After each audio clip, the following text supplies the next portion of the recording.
मराठी अभ्यास परिषदेच्या वतीने दरवर्षी कालेकर पुरस्कार देण्यात येतो। कोरोनाच्या पार्श्वभूमीवर 2 वर्षांचे पुरस्कार दिले गेले होते। पुरस्कार आपण याच वर्षी 2 वर्षांचे पुरस्कार 2019 आणि 2020 या 2 वर्षांचे पुरस्कार देत आहोत। या कार्यक्रमाला थोडा उशीर झाला त्याबद्दल आयोजकांच्या वतीने मी क्षमस्व व्यक्त करतो, माफी मागतो सर्वांची, विशेषतः जे ऑनलाईन उपस्थित आहेत त्यांची, कारण ते बराच वेळापासून ऑनलाईन उपस्थित आहेत। कार्यक्रम सुरू होतोय, काही तांत्रिक अडचणी आहेत, सगळ्या नवीन पद्धतीने आपण करतो आहोत, ज्याला न्यू नॉर्मल असं म्हटलं जातं त्या पद्धतीने। काही माणसं कमाल 50ची मर्यादा, या सभागृहाची मर्यादा लक्षात घेऊन ती 25च होती आणि बाकीचे ऑनलाईन, अशा पद्धतीने हा कार्यक्रम होतो आहे। त्यामुळं या कार्यक्रमाचं यूट्यूबवर जे प्रसारण होणार आहे ते कार्यक्रम झाल्यानंतर होणार आहे, त्याचं शूटिंग समोर सुरू आहे आणि कार्यक्रम ऑनलाईन दिसणार आहे। थोड्या वेळाने तुम्हाला इथे दिसेल ते कसं दिसतो ते, त्यामुळं इथला जो वक्ता आहे त्या वक्त्याला जे ऑनलाईन उपस्थित आहेत त्यांना पण बघावं, थोडंसं तिरकं उभं राहणं अपेक्षित आहे। त्याची फार काळजी करण्याचं कारण नाही, फक्त हे नवीन पद्धत आहे म्हणून फक्त आम्ही सूचना देतो। कार्यक्रमासाठी मी संस्थेचे अध्यक्ष श्री सलील वाघ आणि ज्यांना हा पुरस्कार मिळालेला आहे असे श्री तुषार पवार आणि श्री खंडेराव कुलकर्णी यांना व्यासपीठावर येण्याची विनंती।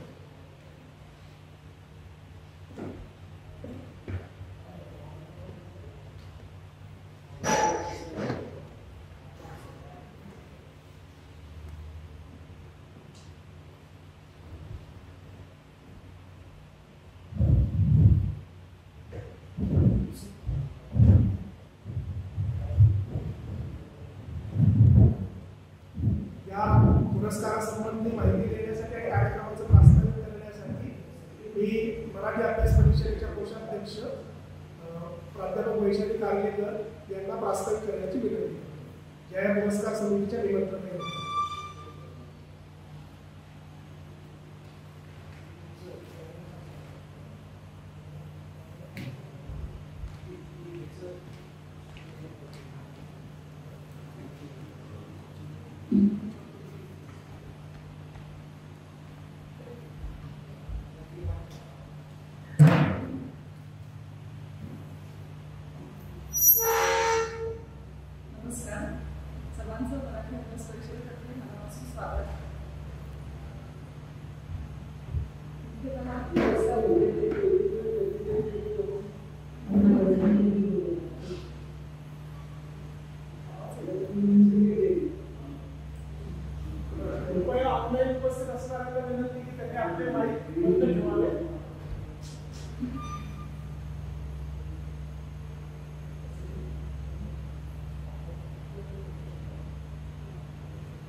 नमस्कार।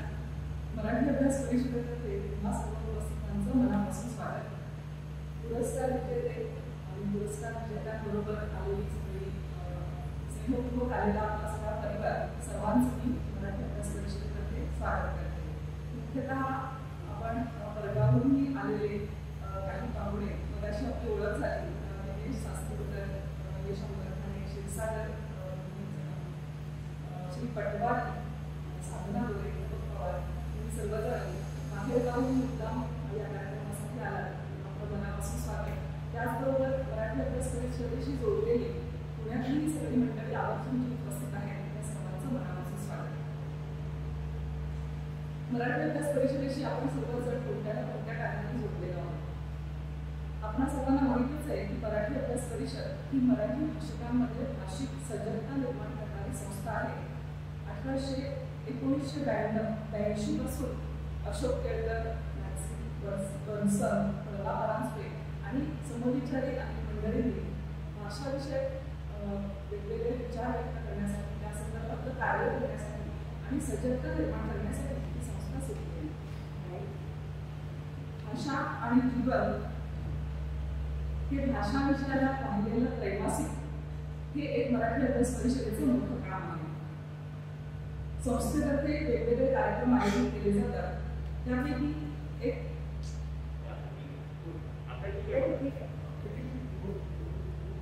त्यापैकी एक महत्त्वाचा कार्यक्रम आणि ज्याची आपण भाषाविषयक सजग लोक वाट पाहत असतो असा कार्योत्तर पुरस्काराचा कार्यक्रम आता आपण हे आयोजित करत आहोत. कोविड काळामुळे आणि इतर काही अडचणींमुळे गेल्या वर्षीचा पुरस्कार यावेळी जाहीर करण्यात आला नव्हता, पण यावर्षी आपण दोन्ही वर्षांचे पुरस्कार जाहीर करत आहोत. 2019चा कार्योत्तर भाषाविषयक पुरस्कार श्री तुषार पवार यांच्या भाषा परिक्रमा या पुस्तकाला जाहीर झालेला आहे. तर 2020चा कार्योत्तर पुरस्कार खंडेराव कुलकर्णी यांच्या मराठी व्याकरण स्वरूपचिकित्सा या पुस्तकाला जाहीर करण्यात आला. या पुरस्कारांसाठी वर्ष 2018, 19 आणि 20 अशा तिन्ही वर्षातलं भाषाविषयक लेखक आपण विचारात घेतलेलं होतं. हे खूप अवघड जबाबदारी असते, हे खूप अवघड काम असतं, कारण भाषाविषयक लेखन प्रसिद्ध झालेलं असतं वेगवेगळ्या प्रकारे, वेगवेगळ्या लोकांमधूनही साहित्य असतं. जेव्हा आपण पुरस्काराची सूचना जाहीर करतो तेव्हा आपल्याकडे वेगवेगळ्या प्रकारचं साहित्य येतं. कधीकधी भाषाविषयक साहित्य म्हणजे काय याबद्दलही थोडीशी गडबड झालेली आढळते. खूप वेगवेगळ्या प्रकारचं साहित्य या निमित्ताने मराठी अभ्यास परिषदेकडे आलं. जे मराठी भाषेत आहे ते सगळं साहित्य असा काही जणांचा गैरसमज झालेला दिसतो. त्यामुळे खूप वेगवेगळ्या प्रकारचं साहित्य आहे. यातून आपल्याला अपेक्षित असलेलं भाषाविषयक साहित्य वेगळं काढणं आणि त्याचं परीक्षण करणं, अतिशय साक्षेपाने त्याचं परीक्षण करणं आणि उत्तम भाषाविषयक लेखनाला पुरस्कार करणं अवघड जबाबदारी आहे. परीक्षण म्हणून निलिमा मुंडी आणि डॉक्टर सुप्रिया सरस्वती या दोघींनी पार पाडलेली आहे आणि त्या दोघींनी एकमताने शिफारस केल्याप्रमाणे आणि कार्यकारिणींनी ती शिफारस स्वीकारण्यानुसार हे दोन्ही पुरस्कार जाहीर करण्यात आले. आता मी डॉक्टर निलिमा मुंडी यांना विनंती करते की परीक्षक म्हणून त्यांचं मत वगैरे व्यक्त करावं. निलिमा मुंडी हे ज्येष्ठ भाषा अभ्यासक लेखिका आहे. पुण्याच्या सखो महाविद्यालयात त्यांनी मराठीचं अध्यापन केलेलं आहे. 2011 साली बेळगावच्या मध्यम महिला संमेलनाच्या त्या अध्यक्षा होत्या. त्यांच्या बालकवितांना शासनाचे पुरस्कार मिळालेले आहेत आणि भाषा शिक्षकांसाठी मार्गदर्शक म्हणून त्या कळवळींनी काम करतात. निलिमाताईंचा मराठी अभ्यास परिषदेच्या कामातही पूर्वीपासून सक्रिय सहभाग राहिलेला आहे. मी निलिमाताईंना विनंती करते त्यांच्यावर मदत करा.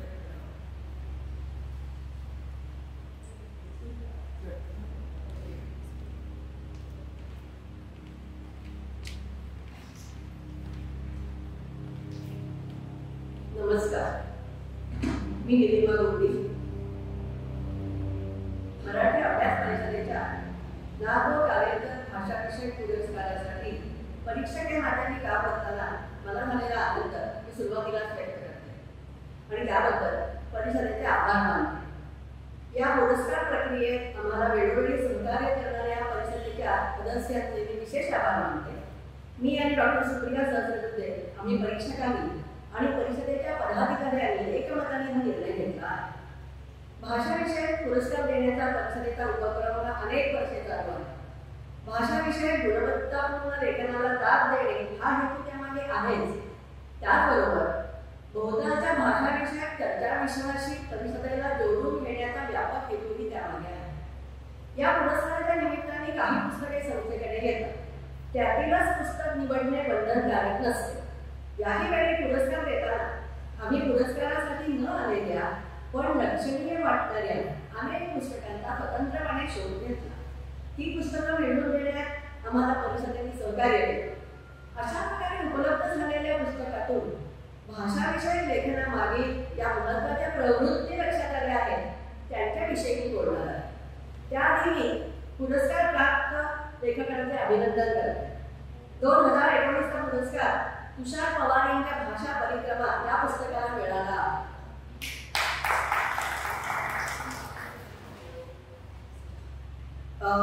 भाषा परिक्रमा हे पुस्तक मराठी अभ्यास केंद्र मुंबई यांच्यातर्फे 2018 मध्ये प्रकाशित झाले आहे. 2020चा पुरस्कार मराठी व्याकरण स्वरूप आणि चिकित्सा या खंडेराव कुलकर्णी यांच्या पुस्तकाला मिळाला. हे पुस्तक पुण्याच्या पंचगंगा प्रकाशनातर्फे 2019 मध्ये प्रकाशित झालं आहे.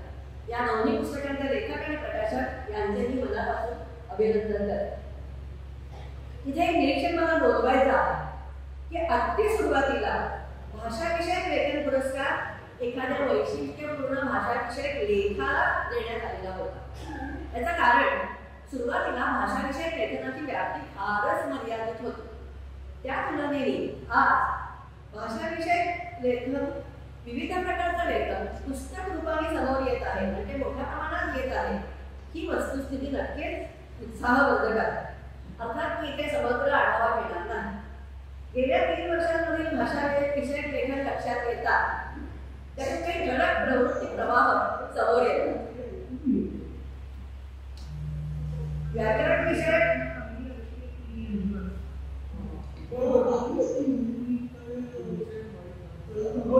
पाहतो आम्ही तुमचे माईक बंद ठेवा, प्रयत्न करतो. संदेश पाठवा, कृपया संदेश पाठवा.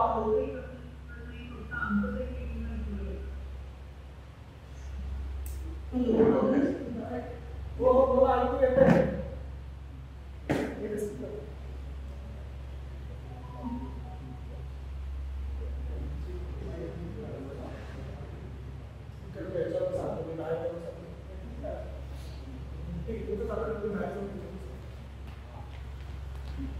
व्याकरण विषयक पैलूंविषयीचा लेखन हा एक महत्त्वाचा प्रवाह आहे. भाषा लिपी यांच्याविषयीचं शास्त्रीय विवेचन शैक्षणिक दृष्ट्या सुद्धा उपयुक्त ठरणारं असतं. उदाहरणार्थ शुद्ध लेखनाचं तत्वज्ञान हे दिवाकर मोहनींचं पुस्तक, मराठी धातू स्वरूप आणि चिकित्सा हे सुहासिनी पटेल यांचं पुस्तक, या गटातले खंडेराव कुलकर्णी यांचे मराठी व्याकरण स्वरूप आणि चिकित्सा हे पुस्तक त्याच्या सर्वसमावेशक दृष्टिकोनामुळे आणि चिकित्सक ऐतिहासिक अभ्यासामुळे लक्षवेधी ठरले आहे. श्रीयुत कुलकर्णी स्वतः अध्यापन क्षेत्राशी निगडीत असल्यामुळे त्यांना विद्यार्थी आणि शिक्षक या दोन्ही घटकांच्या अडचणी जाणून घेत त्यांचं निराकरण करणं जमलंय. पूर्वसूरींच्या मतांचा परामर्श घेत विवाद्य प्रश्नांची चर्चा करत आणि व्याकरणातील विसरण्या जागा लक्षात घेत त्यांनी पुस्तक लिहिलंय. त्यामुळे ते शास्त्रीय दृष्ट्या आणि व्यावहारिक दृष्ट्याही उपयुक्त ठरले. दुसरा प्रवाह आहे तो भाषाविषयक प्रश्नांचा वेध घेणाऱ्या लेखनाचा. बृहत महाराष्ट्रातील मराठीच्या स्थितीविषयीचा सर्वेक्षणावर आधारित अभ्यास डॉ. विद्या देवधर आणि अनुपमा मुजगरे यांनी केलाय. तो अहवाल अखिल भारतीय साहित्य महामंडळातर्फे प्रकाशनातही आला. केवळ मराठीचाच नव्हे तर अनेक प्रादेशिक भाषांच्या सद्यस्थितीविषयीचा अहवाल तुषार पवार यांच्या भाषा परिक्रमा या पुस्तकात आहे. प्रत्यक्ष क्षेत्रभेट घेऊन सर्वेक्षणावर आधारित केलेला हा अभ्यास प्रकल्प व्यापक स्वरूपाचा आहे. त्यामागचा हेतू स्तुत्य आहे. त्यात एका सर्वसामान्य कार्यकर्त्याचा आस्थापूर्ण सहभाग आहे. ही गोष्ट थोडी कौतुकास्पद आहे. त्यातून दौलनिक अभ्यासाला उपयुक्त सामग्री मिळते. भारतातील भाषाविषयक वास्तवाचा गुंतागुंतीचा पट समोर येतो. त्यातून येणारी निरीक्षण आणि मिळणारी जी मनोदृष्टी आहे तिचा मराठीच्या विकासाला दिशा देण्यासाठी सुद्धा नक्कीच उपयोग होतो. आणखी एक प्रवाह आहे भाषा वैज्ञानिक अभ्यासाचा. मराठी बोलीचा भाषाशास्त्रीय अभ्यास भाग 1 हे रावसाहेब काळे यांचं पुस्तक याचं उदाहरण. बोलींच्या अभ्यासाला चालना मिळत असल्यामुळे बोलींविषयीची अनेक पुस्तकं आली आहेत. श्रीकृष्ण काकडे यांचे भटके विमुक्त समाज, भाषा आणि संस्कृती हे पुस्तक, या स्वरूपाचे आणखी एक पुस्तक उल्लेखनीय पुस्तक म्हणजे माडिया शिकूया हे डॉ. नंदिनी परांजपे आणि इतर यांनी तयार केलेलं पाठ्यपुस्तक आणि अभ्यास पुस्तक. आदिवासी बोली आणि प्रमाण भाषा यांना जोडणारा पूल या पुस्तकातनं सहज तयार झाला. मात्र संस्थेच्या धोरणानुसार पाठ्यपुस्तक हे पुरस्कारासाठी विचारात घ्यायचे नाही. त्यामुळे आम्हाला हे पुस्तक विचारात घेता आलेले नाही. या पुस्तकाचे परीक्षण भाषा आणि जीवनमध्ये प्रसिद्ध करावे अशी मात्र मी नक्की शिफारस करेन. भाषाविषयक कुतूहल लक्षात घेऊन हल्ली लेखन होतात. सर्वसामान्य वाचकांचे भाषाविषयक कुतूहल खेळते ठेवण्यासाठी शब्दकोडी वगैरे उपक्रम चालू असतात. त्यासाठी पूरक अशी पुस्तकं बाजारात येत असतात. उदाहरणार्थ संक्षिप्त शब्दांचा कोश किंवा विशिष्ट अक्षर शब्दात विशिष्ट ठिकाणी असलेल्या शब्दांचा कोश वगैरे. यातून भाषेचं चलनवलन चालू राहायला चालना मिळते तितकंच. शब्दांची व्युत्पत्ती रंजकतेने सांगणारी पुस्तकंही दिसतात. उदाहरणार्थ कहाणी शब्दांची ते सदानंद कदम यांचं पुस्तक. अशा पुस्तकांमधून आपल्या हे लक्षात येतं की भाषेतील शब्दांची मुळं किती दूरवर आणि किती खोलवर इतर भाषांमध्ये गुंतलेली असतात. त्यामुळे आपला भाषाविषयक दृष्टिकोन लवचिक होण्याची शक्यता असणे हे महत्त्वाचं असतं. लहान मुलांसाठी पूरक वाचन सामग्री तयार करण्याचा शैक्षणिक दृष्टिकोन समोर ठेवून सुद्धा पुस्तके बाजारात येतात. मात्र त्यांचे उद्दिष्ट मर्यादित आहे. भाषेचा साहित्यिक अंगाने विचार करणारी पुस्तकेही विविध प्रकारची आहेत. विंदांची कविता, शैली वैज्ञानिक दृष्टिकोन हे डॉक्टर रमेश धोबडे यांचे पुस्तक. छंदोमीमांसा हे डॉक्टर शुभांगी पातुरकर यांचे पुस्तक ही त्याची उदाहरण आहे. मराठीला सक्षम अशा ज्ञानभाषेचे स्थान प्राप्त होण्यासाठी परिभाषा कोशांची गरज असते. त्या दृष्टीने डॉक्टर विलास कोले यांचा नाटक आणि रंगभूमी विषयक परिभाषा संग्रह हा बृहत कोशही उल्लेखनीय आहे. अर्थात 2020 मधील पुस्तकं 2021च्या पुरस्कारासाठी पुन्हा लक्षात घेतली जातीलच.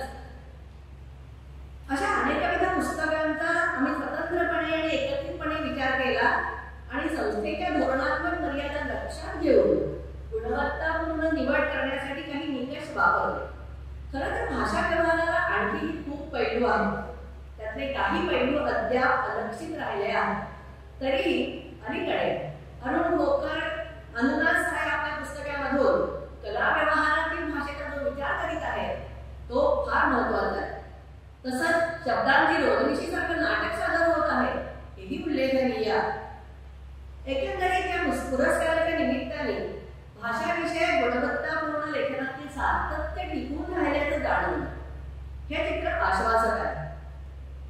मात्र भाषा व्यवहाराचा पाया हा शिक्षणातून भाषेचा विस्तीर्ण अवकाश पेरणारी पिढी तयार केली तरच टिकणार आहे.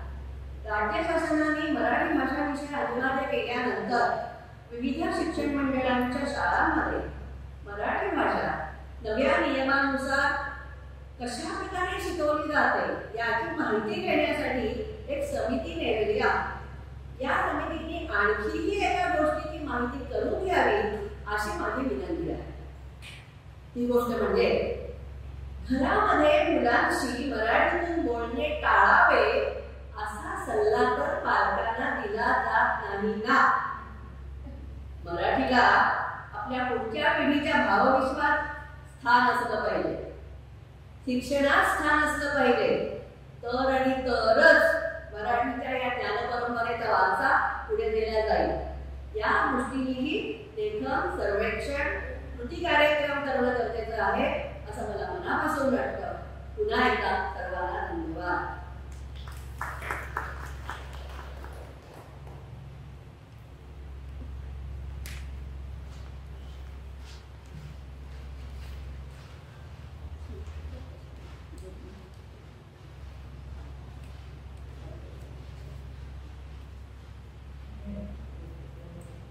हॅलो प्रॅक्टिकल आम्हाला काही करत येत नाहीये. हो ना, आता किती वेळ झाला ना. आपण प्रयत्न करून सांगा. नाही, एक कार्यक्रम झाला हो हो, कारण मला दुसरं सगळा कार्यक्रम मला ऐकू येत नाही.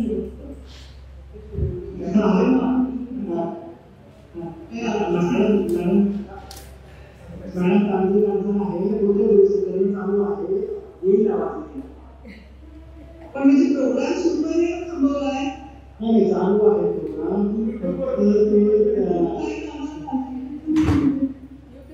नाही, आता कुठे कार्यक्रम चालू होईल कदाचित 5 मिनिटात बोलतो आम्ही. आम्हाला कोणाला तरी सांगा, म्हणजे आम्ही बाहेर करू.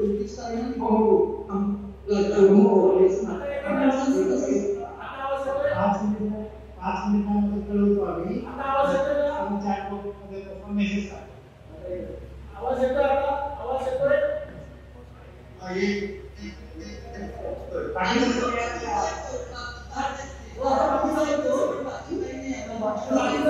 बाकी मी बोलतच नाही, आता बोलते. Okay okay. हा, बोलते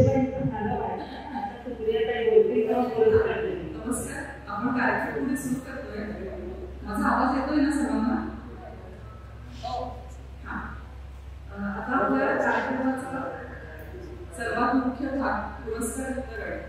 त्या कार्यक्रमाकडे आपण वळतो आहोत. सर्वप्रथम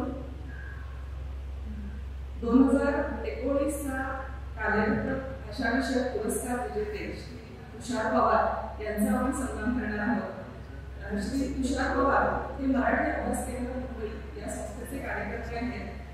भाऊसाहेब बांदोडकर ट्रस्ट गोवा यांच्याकडून त्यांना जी पाठ्यवृत्ती मिळाली, या पाठ्यवृत्तीमधून त्यांनी भारतातल्या प्रत्येक राज्याला भेट देऊन त्या संदर्भातलं जे माहितीचं संकलन केलं, त्याचं रूपांतर म्हणजे हे विशाल परिक्रमा पुस्तक आहे. निर्मात्यांनी अतिशय सुंदर विवेचन केलं या सर्वच प्रक्रियेचं आणि या पुस्तकांबद्दलही त्यांनी ही माहिती तुम्हाला दिलेली आहे.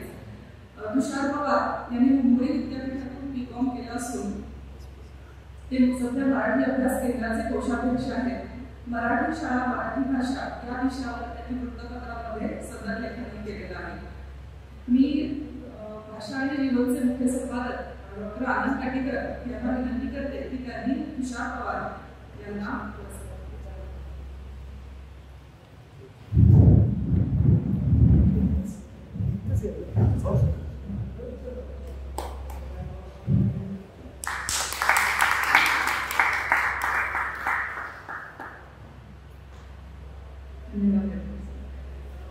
या पुस्तकाचे प्रकाशक श्री दीपक पवार यांचाही सन्मान करतो.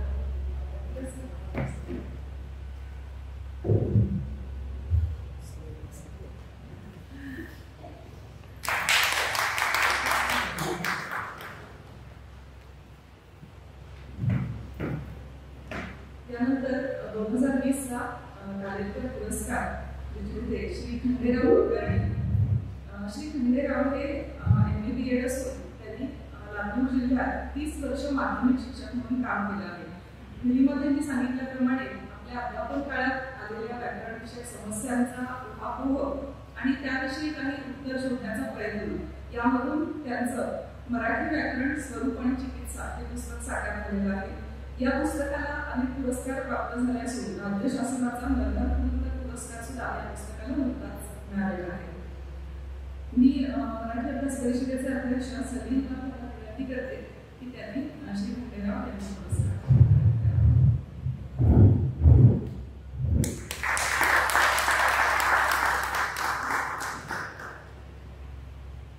या पुस्तकाचे प्रकाशक श्री अरुण चाकरे यांचाही सन्मान करतो.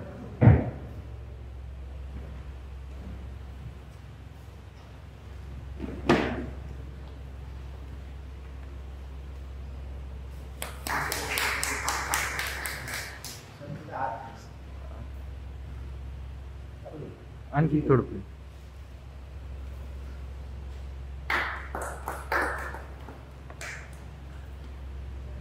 यानंतर या प्रक्रियेच्या परीक्षक श्रीमती निलिमा मोदी मॅडम यांचाही सन्मान करतो.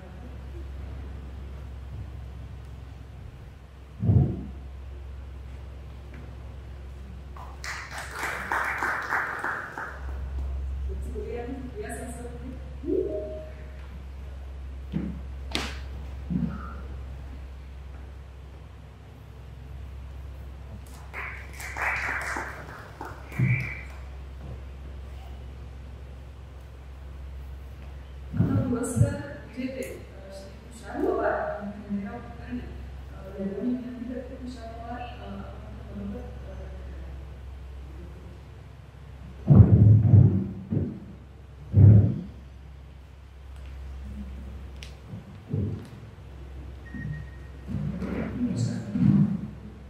मराठी अभ्यास परिषदेचे अध्यक्ष सलीम माझ्या सर्व पुरस्कार विजेते खंडेराव कुलकर्णी सर आणि या पुरस्कार कार्यक्रमासाठी उपस्थित असलेले सगळे तुम्ही. खरं तर दडपणा म्हणजे या पुस्तकाबद्दल अशी जेव्हा मी व्यक्तिगत चर्चा करतो इतरांची तेव्हा ते बोलणं सोपं असतं. पुरस्कार मिळाल्यानंतर तुमच्या समोर त्या पुरस्काराच्या अनुषंगाने बोलणे थोडंसं कठीण ठरते. माझ्या आवाजाच्या कंपनं तुम्हाला त्याचा आनंद असेल. औपचारिकता म्हणून नाही, पण या पुरस्काराच्या निमित्तानं बोललं गेलं पाहिजे, कारण हा पुरस्कार मला स्वतःसाठीचा पुरस्कार पाहिजे. स्वतःसाठी मिळालेले पुरस्कार म्हणजे आतापर्यंत एकपात्री आणि एकांकिका स्पर्धेमध्ये जी काही प्रमाणपत्र मी आणली आणि हा पुरस्कार तुषार पवार या व्यक्तीला दिला गेला असला तरी तो मला तुषार पवार या व्यक्तीचा पुरस्कार वाटत नाही. तो मराठी अभ्यास केंद्राच्या एका महत्वाकांक्षी प्रकल्पाचा पुरस्कार आहे. त्या प्रकल्पाला मिळालेला पुरस्कार आहे. माझ्यासारख्या देशभरात स्वतःच्या भाषांसाठी काम करत असलेल्या अनेक व्यक्तींसाठीचा तो पुरस्कार आहे, कारण त्यांच्यामुळेच ते पुस्तकही आकारला. पहिलं जेव्हा मला या पुरस्कारापर्यंत येण्याचा जो प्रवास आहे त्या पुस्तकाचा, तो प्रवास फक्त तुषार पवारने प्रकल्प हाती घेतला म्हणून सुरू होत नाही, तर तो प्रवास दीपक पवार आणि मराठी अभ्यास केंद्राचे इतर कार्यकर्ते आणि यांच्यासारखे देशभरातले जे काही भाषिक कार्यकर्ते ते स्वतःच्या भाषेसाठी काम करायला सुरुवात करतात तिथून. म्हणजे तो आजच्या क्षणापासून असेल, भूतकाळातला असेल, तिथून अशा पुस्तकांच्या पुरस्काराचा प्रवास सुरू होतो. कारण तो सोपा नसतो. माझ्या पुस्तकाच्या प्रस्तावनेतच मी माझ्या प्रवासाचा अनुभव मांडले, कारण मला स्वतःला ते पुस्तकाचा भाग करायचा नव्हता. पुस्तकाचा भाग हा भाषाविषयक प्रक्रियेचा होता आणि प्रस्तावनेचा भाग हा त्याच्यासाठीच्या प्रवासाचा होता. तर म्हणून या पुरस्काराबद्दल जेव्हा मी बोलतो तेव्हा मला जेव्हा बोलायचं आहे तेव्हा तो प्रवास एका कार्यकर्त्याचा प्रवास आहे. तो माझ्यासारख्याला भाषा चळवळीचा कार्यकर्ता होणं आणि त्यानं मग देशभरातल्या भाषांची काय स्थितीगती आहे ती समजून घेण्यासाठी प्रयत्न करण्यासाठीचा प्रवास सुरू करणं, असे दोन वेगळे प्रवास. त्यातला एक प्रवास हा संपला असं म्हणावं का आपण, तर तो संपला नाही. तर या टप्प्यावरती या पुरस्काराच्या निमित्तानं एक नवा प्रवास सुरू झालाय असं आपल्याला म्हणावं. मला दोन्ही परीक्षकांचं मनापासून त्यांचं धन्यवाद मागायचं, कारण मगाशी जेव्हा निलिमाताईंनी वेगवेगळ्या पुस्तकांबद्दल सांगितलं तेव्हा त्यांच्यासमोर पुरस्कारासाठीच्या पुस्तकाची निवड करायची त्याबद्दलच्या अडचणी असतील, पण जेव्हा त्यांनी भाषा परिक्रमा निवडलं असेल तेव्हा त्यांच्या मनात काय असेल हे जाणून घ्यायची मला उत्सुकता आहे. आणि ते मी त्यांच्याशी वैयक्तिकरित्या नंतर संधी मिळेल तेव्हा बोलेन. पण जे मला वाटतं ते मला इथे सांगावं असं वाटतं ते म्हणजे त्यांनी जी वेगवेगळी पुस्तकं सांगितली ती भाषाविषयक लेखनाशी संबंधित आहे. आजवर अशाच पुस्तकांना जास्त पुरस्कार मिळतात आणि त्यात वेळ केली वेळ या अर्थाने म्हणत नाही. पण जेव्हा एका कार्यकर्त्याने लिहिलेल्या एका चळवळीच्या पुस्तकाला भाषाविषयक लेखनाचा पुरस्कार मिळतो तेव्हा कुठेतरी अशा कामांची आणखी गरज आहे हे अधोरेखित. कामाची दखल घेतली हे म्हणण्यापेक्षा कामाची गरज आता जास्त आहे हे या पुरस्कारानं अधोरेखित केली. ही गरज मराठी अभ्यास केंद्राच्या निमित्तानं आम्हाला वारंवार दिसते, कळते, की आम्ही इतरांसमोर मांडायचा प्रयत्न करतो. हा पुरस्कार देऊन ती तुम्ही व्यापक व्यासपीठावर मांडण्याची संधी आम्हाला दिली, त्यासाठी तुमचे आभार मानायला. ही गरज आहे असं का म्हणायचं, मला असं सांगितलंय म्हणजे शाळांच्या बाबतीतलं त्या म्हणाल्या मराठी विषय सक्तीचा केला. आम्ही मराठी विषय सक्तीचा करण्याच्या भूमिकेचे नाही, म्हणजे तो सक्तीचा होऊ नये असं नाही म्हणायचं हे आहे की मराठी माध्यमाच्या शाळा आपल्या शिक्षणाचं माध्यम मराठी असलं पाहिजे. मी जेव्हा म्हणतो की कार्यकर्त्याचा प्रवास तेव्हा याला जोडून घ्यावं असं वाटतं की या पुस्तकाचा जेव्हा प्रवास सुरू झाला त्याच्याशी काही माझ्या वैयक्तिक भावनिक गोष्टी जोडलेल्या आहेत. एक आहे माझं लग्न, दुसरा आहे माझ्या मुलीचा जन्म आणि तिसरा आहे हा पुरस्कार. हे या गोष्टी मी यासाठी सांगतोय की हा प्रवास सुरू असतानाच माझं लग्न झालं, हा प्रकल्प सुरू असतानाच माझ्या मुलीचा जन्म झाला, हा पुरस्कार मी जेव्हा स्वीकार करते तेव्हा माझी मुलगी पूर्णतः मराठी माध्यमाच्या शाळेत इयत्ता दुसरीत शिकते. माझ्यातला कार्यकर्ता केवळ प्रकल्पासाठी फिरला नाही तर त्या कार्यकर्त्याची भूमिकाही अधिकाधिक पक्की होईल की जी मी इतरांसमोर मांडू शकतो, ती माझ्या मुलीच्या माध्यमातून ती जगू शकतो आणि मी माझ्या पुढच्या पिढीपर्यंत पोहोचवू शकतो. हे काम मराठी अभ्यास केंद्रातनं जेव्हा मराठीच्या भूमिकेबाबत आम्हाला करायचं होतं त्यातनं हे केलं आणि म्हणून हा प्रकल्प होऊ शकतो. आता अशा अनेक प्रकल्पांची गरज आहे, तर गरज खूप, पण त्याच्यासाठी आर्थिक पाठबळाची गरज असते. जेव्हा परीक्षकांनी किंवा ज्यांनी ही पुस्तक आतापर्यंत वाचलंय तेव्हा त्यांना कळलं असेल की संपूर्ण देश फिरावा लागला, खर्च आटोक्यात आम्हाला ठेवावा लागला, प्रयत्न करू. पण शशिकला त्यांनी पाठबळ दिलं नसतं, की पाठबळ दिलं नसतं तर हा प्रकल्प उभा राहिला नसता. त्यांना हा पुरस्कार अर्पण करणं आणि त्यांचे आभार मानणं इथं खूप गरजेचं आहे, कारण त्यांच्यासारख्या भाषिक चळवळीला आर्थिक पाठबळ देणाऱ्या व्यक्ती फार कमी आहेत. जेव्हा अशा पुस्तकाला किंवा अशा एका कामाची पुरस्काराच्या रूपाने दखल घेतली जाते तेव्हा अशा प्रकल्पांना अधिकाधिक आर्थिक पाठबळ देण्याची गरजही अधोरेखित होती आणि त्या पुरस्काराच्या निमित्तानं ती गरज मांडता येते, ती गरज ती मांडायची संधी होती. माझ्याकडे कार्यक्रम पत्रिकेनुसार 5 मिनिटं आहेत. या 5 मिनिटात मला भाषेसमोरचे मला वाटलं की पुरस्काराबद्दल मला हा पुरस्कार महत्वाचा का वाटतो त्याबद्दल बोलतो. पण आता दुसऱ्या गोष्टीबद्दल एका बोलायसाठी किंवा सगळ्यांमध्ये मी कसा छोटा दिसतो. वयाची 40 गाठले, माझ्या वयाच्या आसपासचे असतील, पण तुमच्यामध्ये सगळ्यात कमी वयाचा मी असेल. मगाशी माझ्या मुलीचा उल्लेख केला, म्हणजे माझ्या पिढीनंतर तुमच्या पिढीपासून जे मराठीचे प्रश्न सुरू झाले असतील मराठी भाषा विकासाशी संबंधित, ते माझ्या पिढीपर्यंत अधिक गंभीर होते. जेव्हा माझी मुलगी मोठी होईल तेव्हा तिच्यासमोर ह्या प्रश्नासाठी काम करायची गरज आहे का असा प्रश्न निर्माण नाही झाला पाहिजे. जेव्हा आम्ही मराठी अभ्यास केंद्रात भाषेसाठी काम करतो तेव्हा आम्ही हा विचार करतो की आपण जे काम करतो त्याची फळं आपल्याला आपल्या हयातीत साधायला मिळत. प्रत्यक्ष वस्तुस्थिती पाहिली, देशभर इंटरव्ह्यू अभ्यास केंद्राच्या माध्यमातून आपण काम करतो तेव्हा मराठीच काय प्रादेशिक भाषा म्हणून हिंदीची सुद्धा अवस्था वाईट. म्हणजे भारतीय भाषा म्हणून आपल्या सगळ्याच भाषांची अवस्था इंग्रजी समोर वाईट आहे आणि हिंदी समोर इतर भाषांची अवस्था वाईट. आणि ती वाईट असण्याचं कारण एकच आहे की आपण भाषेला शिक्षणातून बात करत चाललो, भाषेला आपण आपल्या सामान्य व्यवहारातून बात करत चाललो, आपण आपल्या भाषेला न्याय व्यवहारातून बात करत चाललो, आपण आपल्या भाषेला तंत्रज्ञानातून बात करत चाललो. आता बात करत चाललोय हे म्हणायचं कारण एकच की हे आपण वापरू शकतो, आपण तिचा समावेश करू शकतो, ती संधी आपल्याकडे अजूनही आहे, पण ही संधी आपण स्वतःच नाकारत बात करत चाललो. आणि जे लोक ही संधी बात करत आहेत त्यांच्या समोर ज्यांना या गोष्टी व्हायला आल्या त्या सगळ्यांनी आव्हान उभं केलं पाहिजे, त्यांना मोठं आव्हान दिलं पाहिजे. आणि त्याच्यासाठी मराठी अभ्यास केंद्र म्हणा, मराठी अभ्यास परिषद म्हणा किंवा इतर भाषिक संस्था त्यांच्या प्रयत्नांची पेट व्हायला नको, त्यांच्या एकत्रित ताकदीची इथे गरज आहे. केवळ मराठी भाषा सक्तीची करून चालणार नाही, तर मराठी माध्यमातून महाराष्ट्रातलं शिक्षण सक्तीचं झालं पाहिजे याच्यासाठीचं शिक्षण धोरण असायला हवं. मराठीतलं महाविद्यालयीन शिक्षण उपलब्ध असायला हवं, मग ते तंत्रज्ञानातलं असो, विधीचं असो, केवळ भाषेचंच नाही इतर शाखांमधलं सुद्धा. आणि भाषेचं जिथं असेल तेव्हा तिथे भाषिक व्यवहाराचं शिक्षण सुद्धा असायला हवं. जेव्हा आपण या सगळ्या पुरस्काराची निमंत्रण व्हॉट्सअपवरती गेली, ती देवनागरी मराठी सोपं आहे. तुम्हाला आता लिहायला मिळेल, जिथे जिथे संगणकीय भाषा आहे तिथे तिथे तुम्हाला लिहायला मिळेल. पुढे कोडिंग मध्ये कदाचित वापरता येईल असंही शक्य नसेल, पण किमान दृश्य भाषा जिथे जिथे संगणकीय व्यवहारात आहे तिथे तिथे ती आपल्याला वापरायला मिळते, तर ती आपण का वापरू?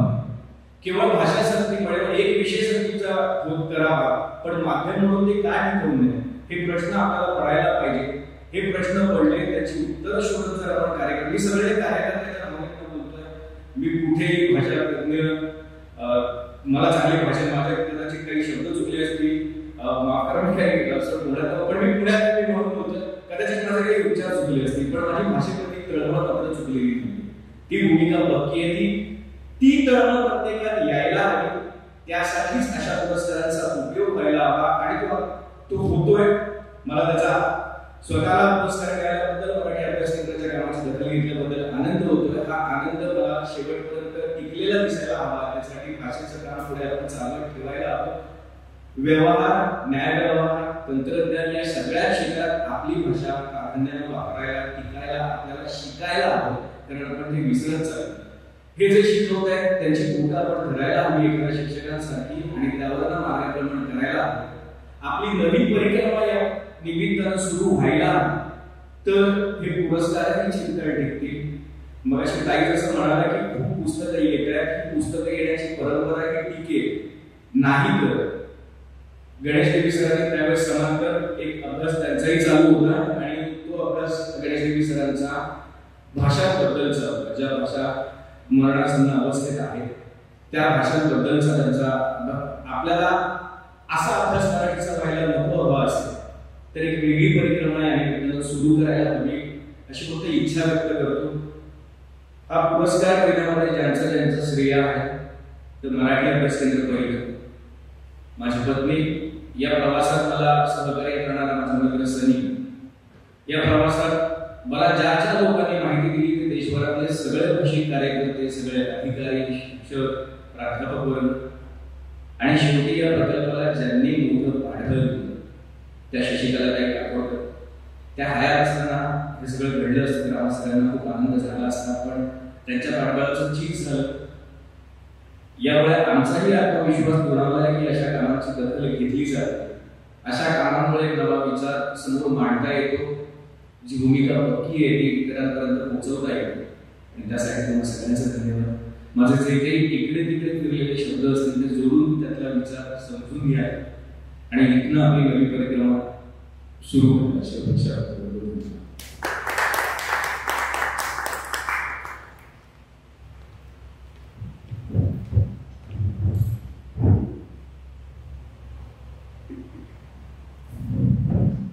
धन्यवाद तुषार पवार.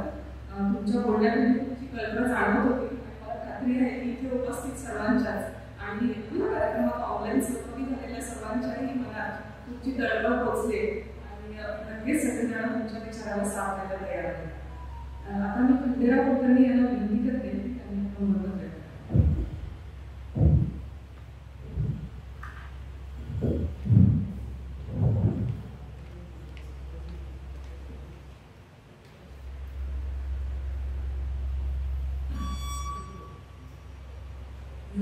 या कार्यक्रमाचा अध्यक्ष आणि परिषदेचे अध्यक्ष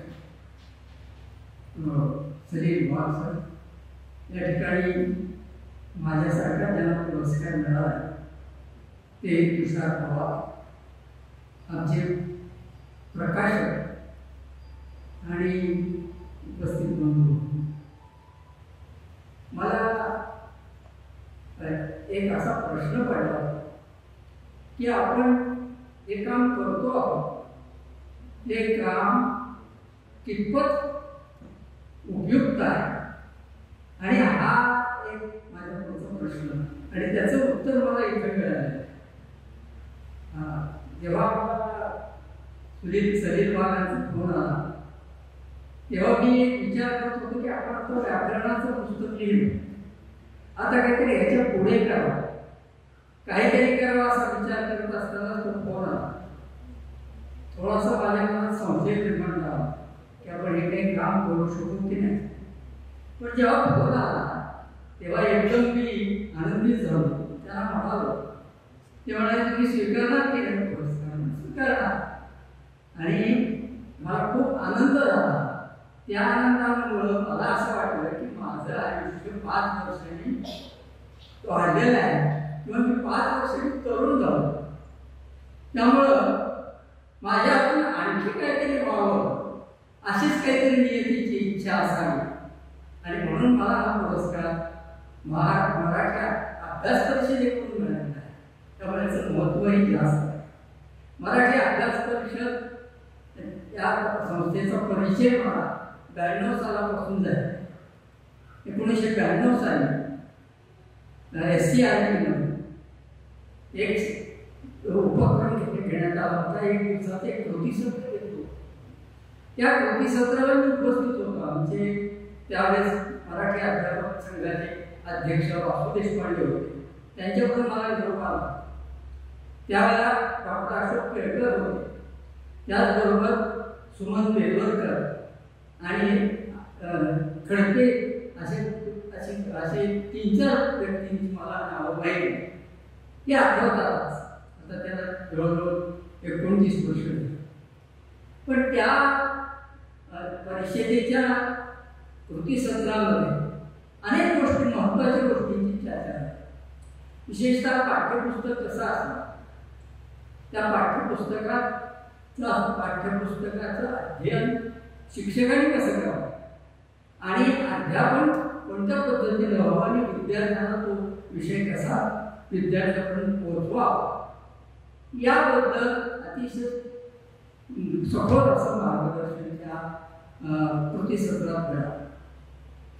त्यामुळे मला कुतूहल होतं मराठी अभ्यास परिषदेचं. ते भाषा आणि जीवन हा अंक आहे तो मी त्याचा वर्गणीदार होतो त्यावेळेला. पण 2-1 वर्ष वर्गणीदार होतो. त्यानंतर मध्ये ते बंद झालं. आता नंतर मी काटीकरांच्याकडे केली आणि आजही मी भाषा आणि जीवनचा वर्गणीदार आहे. या पुस्तकाचं मला मी जे तयार केलं पुस्तक त्याच्या संदर्भात माझं जे 30 वर्षाचं अध्यापन होतं त्या निमित्तानं मी जे काही अध्ययन केलं, माझ्या विद्यार्थ्यांनी मध्ये काही शंका उपस्थित केली. त्यानंतर दुसरे म्हणजे माझ्या शिक्षकांनी, शिक्षक बंधूंनी त्यांनी सुद्धा काही शंका व्यक्त केल्या. आणि उद्बोधन वर्ग शिक्षकांसाठी जेव्हा आम्ही घेत होतो, वासू देशपांडेंच्या मराठी अध्यापक संघातही मी काम करत होतो. त्या कृतीसत्रांमध्ये मी अनेक कृतीसत्रांमध्ये निबंध वाचनाची भूमिका मी पार पाडली. तर तेव्हा अशा उपक्रमामध्ये अनेक वेळा मलाही प्रश्न पडायचा की याचं उत्तर कुठे मिळेल. तर व्याकरणाचा एकंदर दळणघडणीचा जर विचार केला तर दादोबांपासून ते म्हणजे केळीपासून ते आजपर्यंत व्याकरणाचा विकास कसा होत गेलेला आहे. पण त्यात आणखी कोणत्या प्रकारची भर पाहिजे अशा विचारानं मी त्या विषयाकडे अधिक लक्ष द्यायला. पण माझी अडचण अशी होती की मला संदर्भ ग्रंथ मिळत नव्हतं. मी वेद प्रतिष्ठान ग्रंथालय लातूरला आहे, तिथे काही दिवस आहे, तिथे काही पुस्तकं मिळत. आणि पुण्यात आल्यानंतर पुण्यामध्ये मला सपक महाविद्यालय, जयकर ग्रंथालय, इथून काही पुस्तकं संदर्भ ग्रंथ म्हणून मिळतात. त्याचं मी तिथं बसून वाचन केलं. म्हणजे एखाद्या गोष्टीचा ध्यास मनात झाला तर त्यासाठी काय काय करावं वाटतं ते मला माझा अनुभव आहे. ते विद्यापीठाच्या ग्रंथालयात पुस्तकं बाहेर जातात नेता येत नव्हतं, तिथं बसूनच त्याचा अभ्यास करावा लागला. तेव्हा बाहेरून येऊन मी तिथं अभ्यास केला आणि त्या अभ्यासाला काय पडावं झाला. मी माझा काही फार मोठा अभ्यास केला असं मी म्हणत नाही, पण तो जो काही अभ्यास झाला त्या अभ्यासामुळं मी ह्या पुस्तकाच्या लेखनाला सुरुवात. पण तत्पूर्वी एक गोष्ट घडली होती. जेव्हा आमच्या उद्योगाला डॉक्टर सुधाकर देशमुख हे एक सर्जन आणि व्यासंगी विश्लेषक, त्याचबरोबर विवेचक विषयाचं विवेचन करणारे असे एक डॉक्टर तिथे होते. आज ते हात नाही, पण त्यांच्या बैठकीमध्ये आम्ही काही मित्र होतो आणि त्या तिथे काही विषयावर चर्चा होत. ते त्यांची 3-4 पुस्तकं झाली सुद्धा पद्मगंधा प्रकाशनाने प्रकाशित केली. विचार करा असं त्यांचं सगळं वागणं होतं. अनेक ग्रंथांचा दांडोळा त्यांनी घेतला आणि त्याची काही चर्चा त्या बैठकीमध्ये होत असते. त्या चर्चेचा परिणाम असा की आपण काहीतरी करावं असं मला वाटायचं. माझ्याजवळ कच्ची सामुग्री होती, पण ती व्यवस्थित कशी मांडावी या संबंधीचा विचार मी करतो. तेव्हा डॉक्टर सुधाकर देशमुख म्हणाले, म्हणजे तात्कालिक प्रेरकत्व कसं असतं हे सांगता येईल. ते म्हणाले तुम्ही आता द्या, काहीतरी लिहिलं पाहिजे. आणि एके दिवशी डॉक्टर देशमुखांनी स्पायरल बाइंडिंग केलेलं एक रजिस्टर मला माझ्या हातात आणि ते म्हणाले इथे बसवलं जातं, तुमच्यासाठी माझं ग्रंथालय सदैव उघडं आहे. आणि मी लिहायला सुरुवात केली. मध्यंतरी प्रकृती असं असल्यामुळे वेळ गेला, परंतु नंतर पुण्यात आल्यानंतर त्याला पुण्यामध्ये एक चांगल्या प्रकारची गती मिळाली आणि त्या गतीमुळं माझं एक पुस्तक साकार झालं. मग पुस्तक साकार होण्यामध्ये आमच्या मित्रमंडळाची फार मोठी भूमिका. डॉक्टर देशमुख जरी हयात असले तरी डॉक्टर देशमुख मित्रमंडळ त्याप्रमाणे आम्ही काम करतो. आत्ताच परिचय झालेले अंबर खान, रमेश अंबर, डॉक्टर पटवारी ही मंडळी या उपक्रमामध्ये नेहमी असते. डॉक्टरांच्या बरोबर वेगवेगळ्या प्रकारचा सर्वे करणं, वेगवेगळ्या प्रकारचा विचार मांडणं, कधी कधी क्रॉस करणं, त्या विचाराला छेद जाईल अशा प्रकारची भूमिका सुद्धा आमच्या मंडळामध्ये चर्चा असते. म्हणजे छोटंसं ते अभ्यास मंडळच होतं म्हणा, तर त्याचा परिणाम म्हणून माझ्या लेखनाला एक वेगळ्या प्रकारची स्फूर्ती मिळाली आणि वेगळ्या प्रकारची दिशा मिळाली आणि त्यातून मी त्या पुस्तकाचा निश्चय केला आणि ते साकारलं. पण पुस्तक लिखित स्वरूपात हस्तलिखित स्वरूपात तयार झालं, पण ते प्रकाशन कसं व्हायचं असा प्रश्न पडला. पद्मगंधाचे अरुण जाफडे हे समोर बसलेले आहेत, ते लोखंड प्रकाशक, स्वतः साहित्य निर्मिती करणारे साहित्यिक आहेत, प्रतिभावंत साहित्यिक आहेत, त्यांची स्वतःची काही पुस्तकं आहेत आणि पुस्तकाचं स्वरूप कसं असावं हे अत्यंत मार्मिकपणे त्यांनी मला समजावून सांगितलं. आणि अंतर्बाह्य बदल जो करायला पाहिजे होता, त्याची जी मांडणी करायला पाहिजे होती, ती मांडणी सुद्धा त्यांनी बरंचसं मार्गदर्शन केलं आणि त्याप्रमाणे पुस्तक तयार झालं. त्याचं रंगरूप हे जाफड्यांनी आपल्या कल्पनेनं साकार केलेलं आहे आणि त्यामुळं ते पुस्तक आकर्षक झालं असं बऱ्याच लोकांची प्रतिक्रिया आहे. आता आज प्रश्न असा पडतो माझ्याबरोबर की मी आता यापुढे काय, ते लिखाणाचं काम झाल्यानंतर व्याकरणाचे प्रश्न संपले असं आहे का? तर नाही. कारण आजची पाठ्यपुस्तकं जर पाहिली तर ती अत्यंत नव्या पद्धतीने आलेली, ती स्वतः स्वयं स्पष्टीकरणात्मक आहे बरीचशी, पण तरी सुद्धा त्यांच्यातली जी वैशिष्ट्ये आहेत ती वैशिष्ट्ये शोधणं, व्याकरणिक घटक शोधणं, भाषिक घटक शोधणं आणि त्यातल्या नव्या संकल्पना ज्या आहेत त्या विद्यार्थ्यांवर कशा पोहोचतील या गोष्टीचा विचार करणं आजच्या पिढी पुढं मोठा आव्हान आहे. कारण सर्वांचा ओढा बहुतेक इंग्रजी माध्यमाकडे आहे. त्याचबरोबर आणखी असं आहे की तांत्रिक विषयाचा अभ्यास करायचा. म्हणजे आमच्याकडे जरी मराठी माध्यमात शिकत असलेले विद्यार्थी तरी मराठीचा भाषेचा अभ्यास फारसा त्याच्याकडे लक्ष देत नाही, ते विज्ञान गणित या विषयाकडे लक्ष देत. हे दोन्ही विषय कसे अभ्यासात आपल्याला चांगल्या तऱ्हेने अभ्यासता येतील आणि त्यात गुणसंपादन करता येतील असाच दृष्टिकोन विद्यार्थ्यांचा आहे. त्यामुळं तो दृष्टिकोन जरी काळाला उपयोगी असला तरी भाषेच्या दृष्टीनं त्यांच्यामध्ये गोडी निर्माण केली आणि ते कार्य या पिढीला करावं लागतं.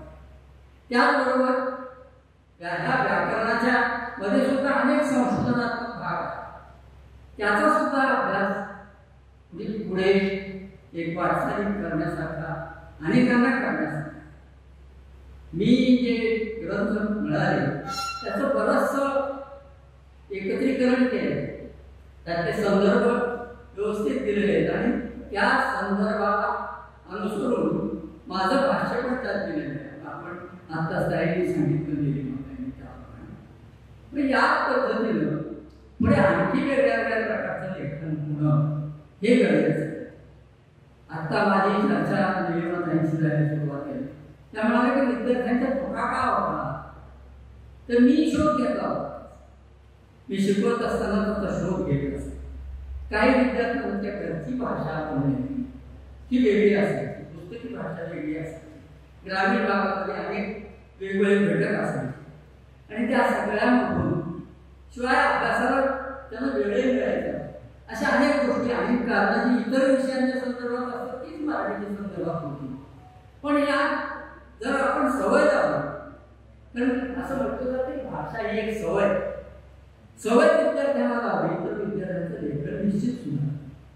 मी त्यांच्या नावापासून सुरुवात, सूर्यवंशी हे नाव आडनाव बऱ्याच विद्यार्थ्यांचं असतं आणि ते सूर्य, तर सूर्य हा शब्द कसा लिहायला हवा, सूर्यवंशी कसा लिहायला हवा हे मी अनेक वेळा विद्यार्थ्यांना सांगितलं. आणि वर्गात गेल्यानंतर प्रथम फलकावरती जे नेहमी विद्यार्थ्यांच्या चुका होतात त्या चुका मी ते चुकाचे जे दुरुस्त केलेले शब्द आहेत ते शब्द लिहित असतात. त्याचा परिणाम असा झाला की नेहमी ज्या चुका होत होत्या त्यांच्या, उदाहरणार्थ मी रसभर, तू रसभर, हे त्यांचं कमी झालं. तर यापुढे सुद्धा आता त्यांनी विषय शिकवला मराठी विद्यार्थ्यांच्या चुकामागे तर्कशास्त्र हा विषय असा व वस्तुस्थिती काय आणि तर्कशास्त्र या दृष्टीने याचा विचार करावा लागेल. आणि त्यासाठी म्हणून माझ्याकडे 2-3 प्रकल्प आज आहे. आमच्या रामदास डांगे प्राचार्य रामदास डांगे यांच्याकडे मी गेलो फार विद्यासंशोधन मंडळात काम करत. ते मला म्हणाले की पासोडीवर फारसं संशोधन झालेलं नाही. पासोडीचं पुस्तक प्रकाशित झालं शासनाने, संपादक मंडळाने ते तयार केले, त्यातल्या काही गोष्टींचं स्पष्टीकरण केलं. पण अनेक बाबी त्यातल्या अशा आहेत की त्या आज अभ्यासण्यासारख्या आहे. म्हणून मी विचार करत होतो की अशा एखाद्या पासोडीचं, एखाद्या म्हणण्यापेक्षा एकच पासोडी पासोडीचं कुठे काही जर आपल्याला काम करता आलं पासोडी तर ते करावं आणि एक वेगळ्या पद्धतीने काही मांडता त्यातही भाषेच्या दृष्टीने म्हणजे व्याकरणाच्या दृष्टीने काही विचार करता आला तर करावं. आहे एक माझ्याकडचा उपक्रम किंवा तो एक प्रकल्प आहे पद्धतीचा आहे. कारण 2-3 वर्ष 4 वर्ष 30 वर्षापूर्वीच्या पाठ्यपुस्तकांची रचना आणि आजच्या पाठ्यपुस्तकाच्या रचनेचा खूप फरक आहे. आम्ही ज्यावेळेस शिकवायला सुरुवात केली त्यावेळेस पहिलं पुस्तक आलं, त्याचे काही प्रश्न नव्हते, संदर्भ टिपा नव्हता, काही नाही. त्याचा अभ्यास स्वतंत्रपणे करावा लागला. आजच्या शिक्षकांना बऱ्याचशा गोष्टींचं सहज ज्ञान होते, मिळते, सहज उपलब्ध होतं. आणि त्या दृष्टीनं शिक्षकांच्या म्हणून आम्ही माझ्या पुस्तकाचं जे प्रकाशन झालं ते प्रकाशनाचं मित्रमंडळाने केलं, ते उद्योगला केलं. त्यावेळेला अरुणाताई गेले या आल्या होत्या, त्यांच्या हस्ते त्यांच्या उपस्थितीत निलिमाताई होत्या आणि नगरच्या प्राध्यापिका होत्या. आणि अशा तऱ्हेनं हा एकंदर ग्रंथ छोटासा ग्रंथ बनतोय त्या प्रकारचा तिथे प्रकाशित झाला. त्या प्रकाशन समारंभाला आम्ही जोडून एक शिक्षकांसाठी वर्ग ठेवतो. त्या वर्गामध्ये निलिमाताईंचे पण मार्गदर्शन प्रकाशन झालं. व्याकरण कसं शिकवावं हे लीलाताईंनी सांगितलं आणि एकंदर भाषिक दृष्टिकोन कसा असावा हे अरुणाताईंनी सांगितलं. आणि अशा प्रकारे शिक्षकांच्यासाठी काय करता येईल या दृष्टीने मी विचार करतो. आणि जास्तीत जास्त अनेक ठिकाणी आजही मला शक्य तिथं असेल तिथे मी शाळेत जाऊन लेखन विषय नियम शिकतो. ते शिक्षक म्हणतात आम्हालाच माहिती नाही, तुम्ही जे सांगता ना ते आम्हाला माहिती नाही, कारण आम्ही शिकत होतो त्यावेळेस त्याच्याकडे लक्ष दिले. तर अशा तऱ्हेनं हे काम आणखी आव्हानात्मक आहे, म्हणजे संपलं असं नाही. हे खूप आव्हानात्मक काम आहे. आज मराठीकडे खूप दुर्लक्ष आहे. शहरातले विद्यार्थी इंग्रजी माध्यमाकडे आहे व त्यांचा ओढा आहे. शिक्षकांच्या मागे इतकी धावपळ आहे, धावाधाव आहे की त्यांना इतकं सगळं व्यवस्थितपणे मांडण्याला वेळही नाही. जे परीक्षेच्या दृष्टीने जे योग्य आहे त्याच्या मागे शिक्षक मंडळी जाताना दिसतात, विद्यार्थी पण तसेच होताना दिसतात. या सगळ्यातून पार पडणं हे एक आव्हान आहे आणि यासाठी जास्तीत जास्त वेळ द्यावा लागेल. आणि समाजाने सुद्धा त्यात थोडा सुज्ञता, समाजाची सुद्धा सहकार्य आवश्यक आहे. कारण आपण महाराष्ट्रातल्या त्या विद्यार्थ्यांसाठी पालकांनी मराठी भाषा ही आपली भाषा आहे तर तिचं महत्त्व लक्षात घेऊन विद्यार्थ्यांना मराठी माध्यमाच्या शाळेत पाहिजे आणि मराठी त्यांचं कसं चांगलं होईल याकडे लक्ष द्यावं. आणि इंग्रजीसारख्या वर्गाला क्लास लावतो, विज्ञानाला गणिताला क्लास असतो, पण मराठीचा क्लास कधीच होत नाही कारण त्याची काही गरज राहत नाही. तर ते सुद्धा पालकांनी करण्याची गरज आहे. पण हे सगळं फक्त आपण बोलू शकतो, प्रत्यक्षात पालकांची भूमिका काय आहे ती त्या भूमिकेप्रमाणे वागणार तो काळाची ती जी गरज असते त्या गरजेनुसारच समाजामध्ये सगळ्या गोष्टी घडत असतात. आणखी एका गोष्टीचा मला उल्लेख करायचा की आपल्याकडचं जे लेखन आहे ते लेखन एक ठराविक प्रमाण भाषेतून आहे. त्यामुळं प्रमाण भाषेला गौणत्व दिले जातं काही ठिकाणी. काही लोकांची भूमिका आहे की प्रमाण भाषा काय तर ह्या बाबतीत सुद्धा प्रमाण भाषेचा अधिकाधारी पुरस्कार म्हणजे त्याचा अर्थ असा की काहीतरी केंद्रीय भाषा तिने काहीतरी नियम ठरवलेले किंवा ते नियम पाळून लेखन केलं पाहिजे असा एक संकेत आहे. तर तो संकेत सुद्धा पाळणं आवश्यक आहे. मला जसं वाटेल तसं लिहिल अशी जर भूमिका असेल तर मग आपल्याला कधीही प्रमाण भाषेचा विकास करता येणार होणार. बोलीतून प्रमाण भाषेचा विकास होतो हे खरं आहे. बोली भाषाही आवश्यक आहे, पण प्रमाण भाषेकडे दुर्लक्ष करून चालणार नाही. विशेषतः लेखन विषयक ज्या काही संख्येचे काही ज्या काही नियमावलींचा उपयोग केला जातो तो निश्चितपणे सर्वांनी करणं आवश्यक आहे असं माझं मत आहे. हे आवश्यक आहे म्हणजे मी काही अनिवार्य वगैरे म्हणत, पण तो होणं आवश्यक. बरं, आपण नेहमी बोलताना प्रमाण भाषेत वापरतो, वक्ता प्रमाण भाषेत बोलतो, नेहमी आता व्यवहार सुद्धा प्रमाण भाषेतच करतो. फार थोडे लोक शहरात ग्रामीण भागात बोली भाषेचा वापर करतात. बहुतेक प्रमाण भाषा इतकी पसरत नाही आणि मग प्रमाण भाषा नको असं कसं काय ठरवत आहे. त्यामुळं प्रमाण भाषेचं व्याकरण, प्रमाण भाषा आणि प्रमाण भाषेची जी काही वैशिष्ट्ये आहेत ती पुढच्या काळामध्ये कायम जाणारी. कदाचित आता त्या भाषेत बदल झाला तर प्रमाण भाषेतही काही बदल होते, ते स्वीकारले पाहिजे आणि त्या पद्धतीने यापुढे कार्य व्हावं अशी एक माझी इच्छा आहे. आणि मला जेवढं काही करता येईल तेही मी करणार आहे यानंतर. त्यामुळं मी सुरुवातीला म्हणावं तसं पुरस्कार मिळाला मला त्याचा खूप आनंद. तर नागो कालेकर हे भाषाशास्त्राचे अभ्यासक, आंतरराष्ट्रीय कीर्तीचे ते विचारवंत. त्यांची भाषा आणि संस्कृती, भाषा इतिहास आणि भूगोल या ग्रंथाला भाषा इतिहास आणि भूगोलाचा तर साहित्य अकादमीचा पुरस्कार मिळाला. त्यांची ती पुस्तकं माझ्याकडे संग्रहित आहेत.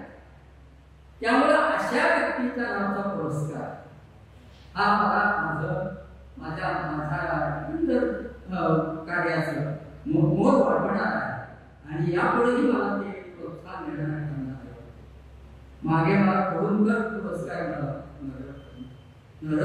कोळुंकर हे मराठवाड्यातले विचारवंत आणि सगळ्या विषयांवर अनेक विषयांवर गती असणारे प्राध्यापक, म्हणजे कुठे प्राध्यापक नसताना सुद्धा ते मार्गदर्शन करतात.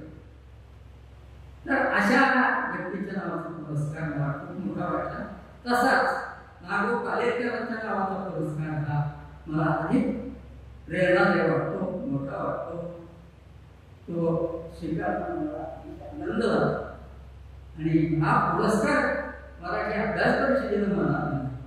त्याबद्दल मी परिषदेच्या संदर्भात सर्व कार्यकारिणीच्या सदस्य, परीक्षक यांच्या कृतज्ञता व्यक्त करतो आणि मी मनोगत संपतो.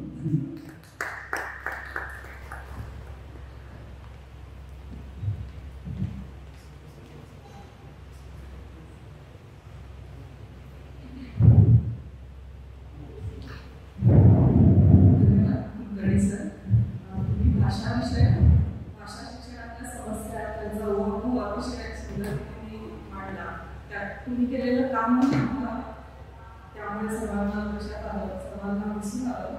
खूप खूप आभार. आणि या वयातही तुम्ही नवीन प्रकल्पाचा इतका उत्साहाने विचार करताय याबद्दलही आम्हाला तुमच्याबद्दल खूपच आदर वाटतोय. धन्यवाद सर. आता आपण कार्यक्रमाच्या पुढच्या भागाकडे वळणार आहोत.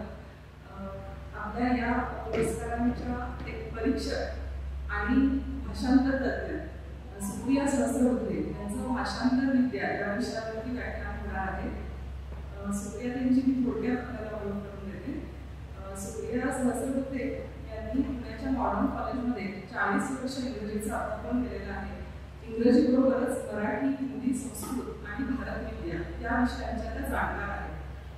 त्यांचा PhDचा विषय होता ग्रीक महाकाव्ये आणि भारत यातल्या स्त्रियांची तुलना. नंतर जॉन डन आणि संत तुकाराम यांच्या धार्मिक काव्याची तुलना हा त्यांचा MPhilचा विषय होता. अमर्त्य सेन यांच्या आयडेंटिटी अँड व्हायलन्स याचं त्यांनी मराठी भाषांतर केलेलं आहे. 53 इंग्रजी कवितांच्या अनुवादाचं तमसेवरचं काव्यकरण हे त्यांचं पुस्तक प्रसिद्ध आहे. अमृता प्रीतमच्या कथांचे त्यांनी भाषांतर केलेलं आहे. अशी एकूण 12 भाषांतर पुस्तके आहेत त्यांची. ग्रीक पुराण हे एक त्यांचं स्वतंत्र पुस्तक आहे. महाराष्ट्र राष्ट्रभाषा सभा आणि महाराष्ट्र ग्रंथोत्तेजक संस्था यांचे भाषांतर पुरस्कार त्यांना मिळालेले आहेत. त्यांनी जर्मनीमध्ये भगवद्गीतेवरती व्याख्यानेही दिलेली आहेत. अशा अतिशय तज्ञ आणि भाषांतर क्षेत्रातल्या जाणकार सुप्रियाताईंचं व्याख्यान आपण विनंती करते. सुप्रियाताई व्याख्यान सांगा. नमस्कार. मी या भारतीय भाषातला नमस्कार करते. शिवाय आपल्याला हवा त्याप्रमाणे या स्लाईडमधून नमस्कार घ्यायला हरकत नाही. ज्यांना हवा असेल त्याप्रमाणे मॉन्शू, नी हाव, आलो जसा हवा असेल तसा भाषांतरित नमस्कार पण मी उपलब्ध केले.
तर पुन्हा एकदा नमस्कार. भाषांतर विद्या या विषयावर बोलण्यासाठी मला मराठी अभ्यास परिषदेनं संधी दिली याबद्दल आयोजकांचे मी मनपूर्वक आभार मानते. आता भाषांतर विद्या या चित्राप्रमाणे भाषांतरातून काय साध्य व्हायला हवं तर एका दीपातून अनेक ज्योती उजळवल्या जातात.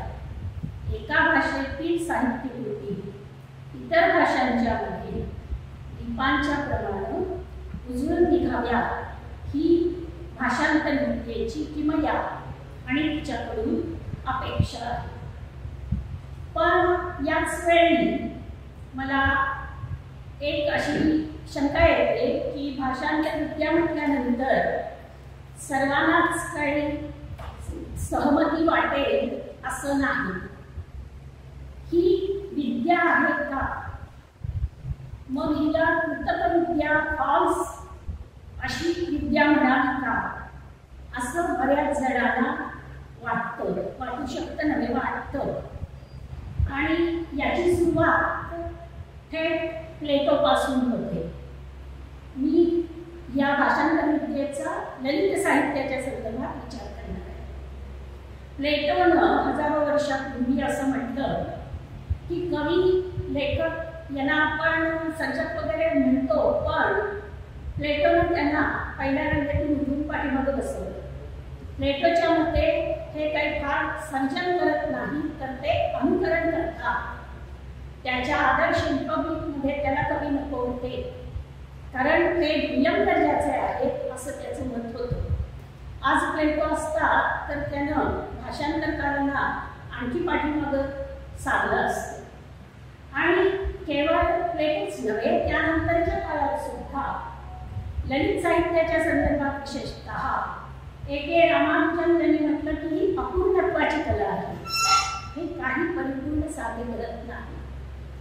विक्टर ह्युगो, डॉक्टर जॉन्सन या पाश्चात्य विद्वानांनी सुद्धा भाषांतर हा एक अशक्य प्रकार आहे, करतायत लोक काहीतरी, पण ते काही खरं नव्हे असंच मत मांडलं. कवितेचा अनुवाद करणं हे तर काही जणांच्या मध्ये दुसरी कविता लिहिण्यासारखीच आहे, अनुवाद वगैरे काही त्यात घडत नाही. रॉबर्ट फ्रॉस्टनं कवितेची व्याख्याच अशी केली की what is lost in translation is poetry. म्हणजे कवितेतून भाषांतराकडे जाताना काव्य वाटेत सांडून जातं, निसटून जातं असं स्पष्ट मत त्याचं. पु ल देशपांडेंनी म्हटलेलं वाक्य आपल्याला माहिती असेल, अनुवादित कविता वाचणं म्हणजे हातात हातमासे घालून प्रेयसीच्या गालावरून हात फिरवण्यासारखं आहे असं पुलं त्यांच्या शैलीत म्हणाले. रवींद्रनाथांनीही कवितेच्या भाषांतराला कधी म्हणजे त्यांनी गीतांजलीचा अनुवाद केला हे खरं आहे, पण म्हणूनच असे एखाद्या वेळेस त्यांच्या मते कवितेचं भाषांतर खऱ्या अर्थाने होऊ शकत नाही. आणखी असे बरेच उद्धृत देता येतील. मग भाषांतर ही कृतीच अशक्य आहे का? कारण हे जर पहिल्या चित्रात आपण पाहिलं की जे मूळ काव्य किंवा कृती आहे तिचं प्रतिबिंब बऱ्यापैकी स्पष्ट खाली पडलेलं आहे, पण कवितेसारखी तरल गोष्ट या लोलकासारखी तिचं प्रतिबिंब जे काही पडलंय त्याच्यामध्ये मूळचा गाभा न येता ते काहीतरी अतिशय हललेलं अशा प्रकारचं प्रतिबिंब आहे. म्हणजे जर ही गत काव्याची भाषांतरात होत असेल तर भाषांतराला विद्या कसं म्हणायचं आणि ती खरी विद्या आहे का? काही वेळा काय घडतं तर प्रत्यक्षात्मक प्रतिमा उत्कट हे सकारात्मक नव्हे तर नकारात्मकरित्या घडतं. मूळच्या कृतीमध्ये जे आहे ते भाषांतरामध्ये इतकं काही वेगळं होऊन जातं, म्हणजे प्याराचं वजन होऊन जातो. हा केवढा मोठा अन्याय होत्या मूळच्या कृती, हे असं काहीतरी घडतं. मग पुन्हा प्रश्न हा की भाषांतर खरोखर शक्य आहे का, आणि ते शक्य नसेल तर त्याची विद्या कसं विद्या म्हणायची, आणि मग भाषांतर करावे की न करावे, translate or not to translate. Padmashri Ashok केळकरांनी यावर लेखच केलेला आहे आपल्याला माहिती. आणि एकंदरीत भाषांतरकाराविषयी जर भाषांतराविषयी एवढी अनादराची भावना तर भाषांतरकारांच्या विषयी अर्थातच अनादराची भावना. याविषयी सुद्धा पद्मश्री अशोक केळकरांनी लिहिलेला लेख भाषांतर मीमांसा या ग्रंथामध्ये सापडलेला आहे. ही उपेक्षा अजूनही चालू आहे असं प्राध्यापक परांजपे यांचंही मत आहे. अनेकांनी ते व्यक्त केले. आणि भाषांतरकार म्हणजे नुसता दुय्यम नाही तर आपलं कर्तव्य करू दे, पण काय फार महत्त्वाचं काम नाही अशाच पद्धतीनं त्याच्याकडं पाहिलं जातं. माझा स्वतःचा एक बारीकसा अनुभव असा आहे की एका पुस्तकाचं मी भाषांतर केलं, त्याचं मुखपृष्ठावर तर माझं नाव नव्हतंच, आतही कुठं नव्हतं. प्रस्तावनेमध्ये मुद्रण आणि प्रूफ रिडिंग या सगळ्यांचे आव्हान मानता मानता आपले माझे पण आवडले. तर हा माझा स्वतःचा अनुभव आहे. आणि त्याविषयी जरा काहीतरी मी नाराजी कुठंतरी व्यक्त केल्या, कुठून तरी असं उत्तर आलं की ते काय बिघडलं नाही, बरोबर परदेशात तर काय फारसं नसतं. म्हटलं आपण परदेशात राहत नाही आहे, भारतात राहतोय, इथं जरा समोर दिलं जावं भाषांतर करायला, पण त्याला इलाज नसतो.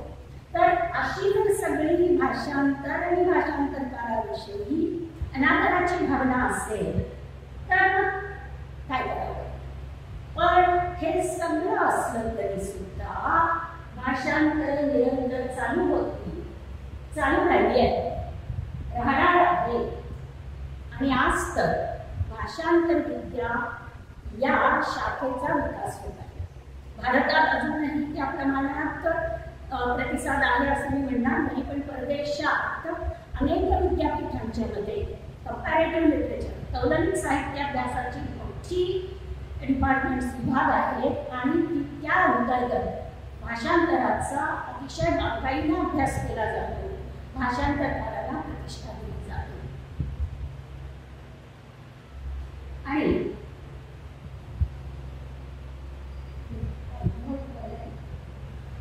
भाषांतरातून काय साध्य होतं तर भालचंद्र नेमाडेंनी म्हटलंय आधुनिक महाराष्ट्र हा भाषांतरकारांनी घडवला.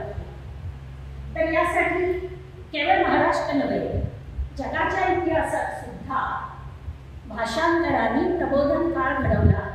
थोडं जगाच्या इतिहासाकडे मागं जाऊन पाहायचं म्हणजे अगदी प्राचीन काळी भारतातली गणित विद्या अरेबिक, फारसी आणि तिथून ग्रीक, लॅटिन अशी जगात पसरली.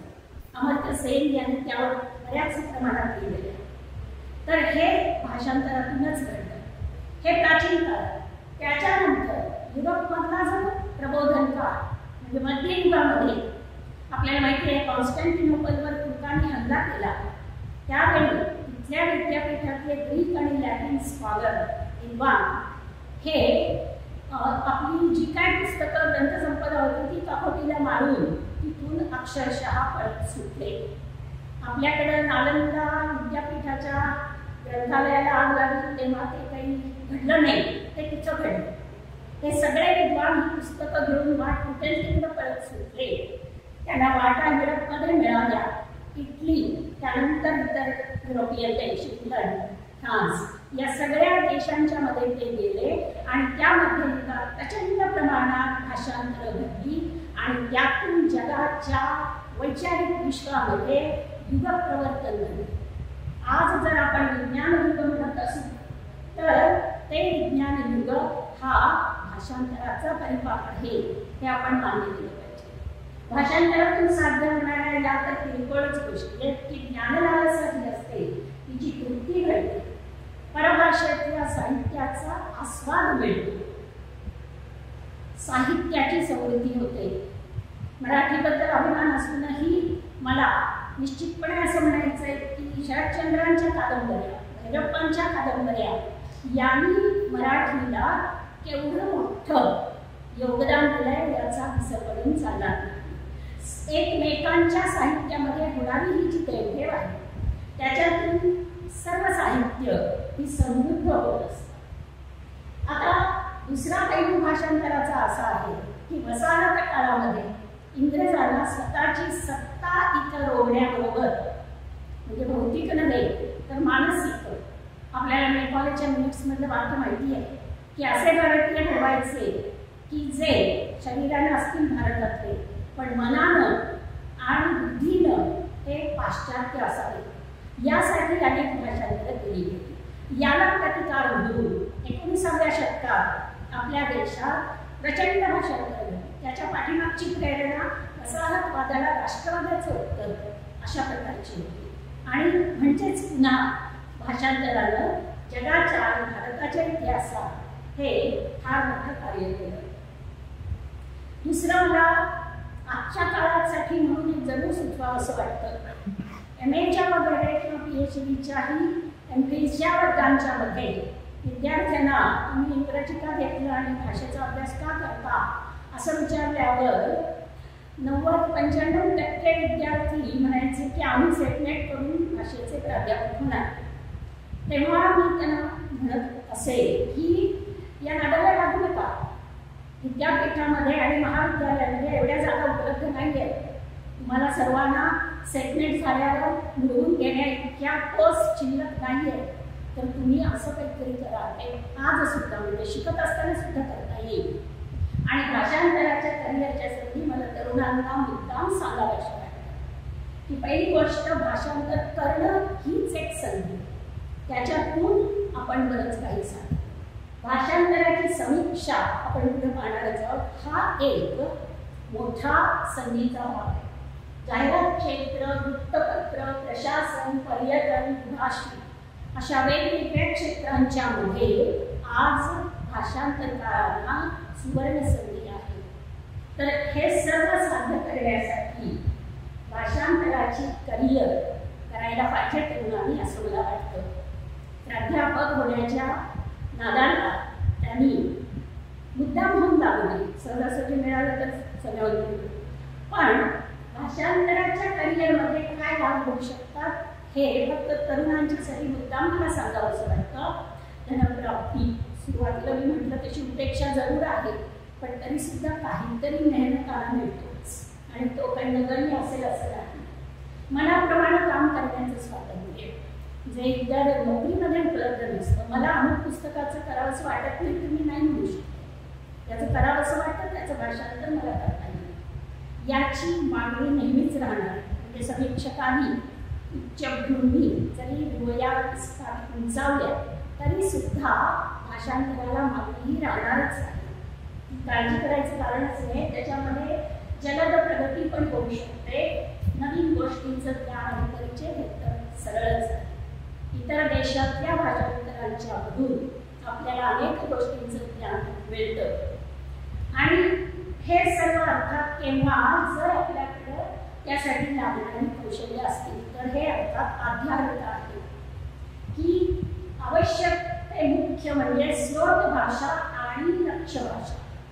ज्या भाषेतून आपण भाषांतर करणार त्याचं योग्य ज्ञान आपल्याला पाहिजे आणि ज्या भाषेत भाषांतर करणार त्याचंही पाहिजे.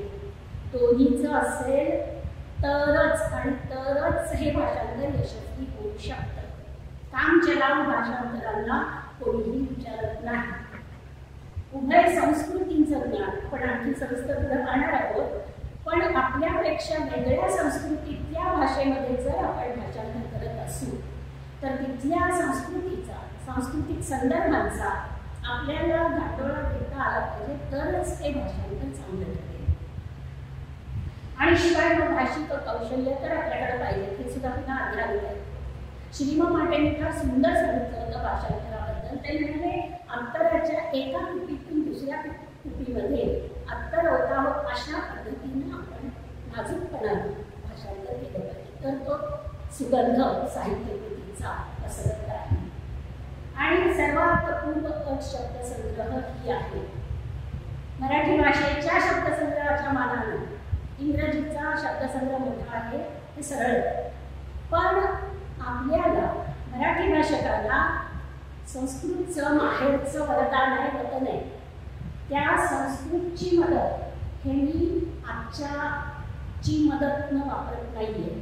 आज माझी मदत म्हणजे मला होणारी मदत असं काहीतरी झालेलं आहे हे व्याकरणामध्ये बघायला पाहिजे. तशी मदत नाही मला म्हणायचं. संस्कृतची मदत म्हणजे संस्कृतकडून मदत घ्यायला पाहिजे. आणि इंग्रजी भाषेला एवढा प्रचंड प्रतिसाद जागतिक दर्जाच्या एकंदर संस्थांच्या मध्ये का मिळतो तर इंग्रजी भाषेचा काटेकोरपणा, त्याला इंग्रजीचा सुंदर शब्द आहे प्रिसाईज. हे जे इंग्लिशमधलं प्रिसाईजनेस आहे तो संस्कृतमध्ये सुद्धा आहे. पण आपण संस्कृतचा हवा तेवढा माहेरचा फायदा घेत नाही.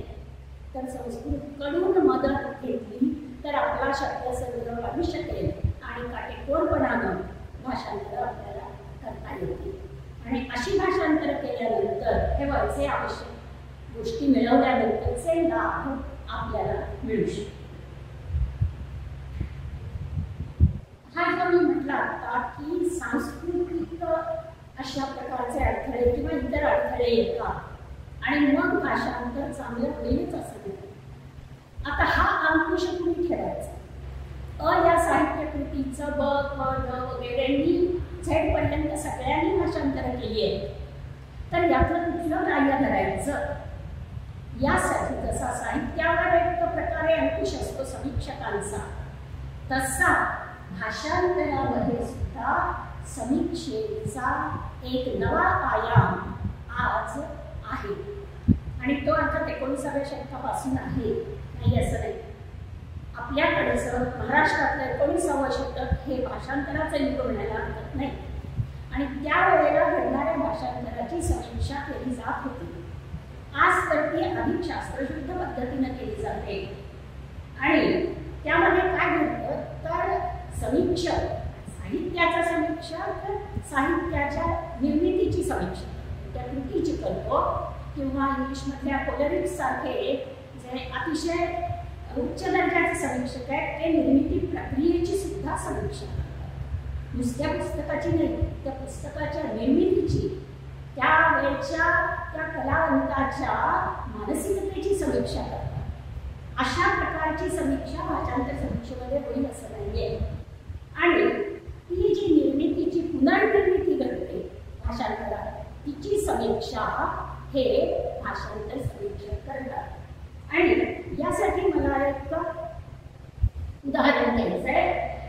प्रल्हाद परांजपे यांचं जे पुस्तक आहे आपल्या मराठी परिषदेचे पुरातन भाषेतून भाषेकडे आणि भाषांतराकडे, या पुस्तकात त्यांनी दुसऱ्या भागामध्ये भाषांतराकडे या भागामध्ये 14 लेख लिहिलेले आहेत. आणि ते 14 लेख भाषांतराची समीक्षा कशी असायला हवी याचं अतिशय सुंदर मार्गदर्शन किंवा परीक्षण केलेलं आहे. त्यातल्या 2 लेखांची उदाहरणं मला त्याविषयी वाटतात. किंग लियरचं निंदाकरांनी राणी राजा लियर असं भाषांतर आणि ही समीक्षा बाजूला ठेवली तरी सुद्धा ज्यांनी लियर वाचलेलं असेल शिकवलेलं असेल त्यांना हे भाषांतर नक्कीच भेटतं. अगदी मनपूर्वक वाटतं. आणि परांजपे सरांनी ते उलगडून दाखवले की हे भाषांतर त्याला त्यांनी अपूर्व अजोड असं म्हटलंय. जे वृत्त शेक्सपियरनं वापरलंय लियरमध्ये तेच वृत्त निंदाकरांनी अभ्यासपूर्ण रीतीनं वापरलं आणि यशस्वीपणे वापरलं.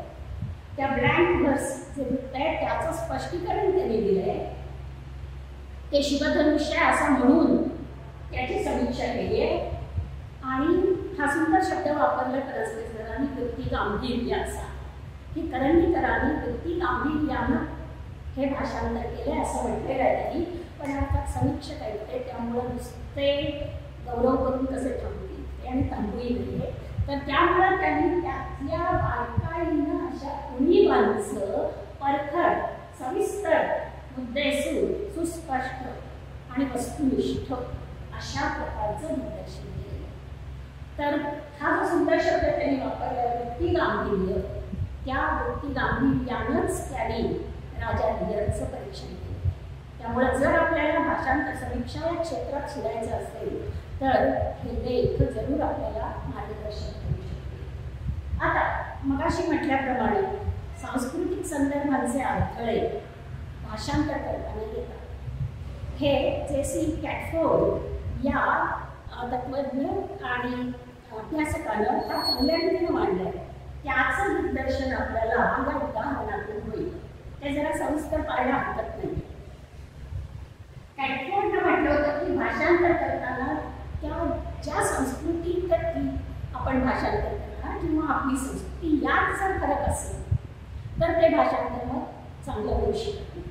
तर नोबेल विजेता ब्रिटिश लेखक विल्यम गोल्डिंग याची लॉर्ड ऑफ द फ्लाईज ही कादंबरी गाजलेली कादंबरी 1954 तिचं भाषांतर तितकेच दिग्गज असे लेखक आणि भाषांतरकार जी.ए. कुलकर्णींनी केले.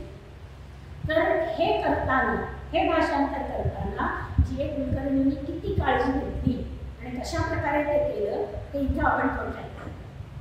पहिली गोष्ट, भाषांतरकार आणि प्रकाशक यांनी ठरवलं की शिक्षकाचं भाषांतर करायचं नाही.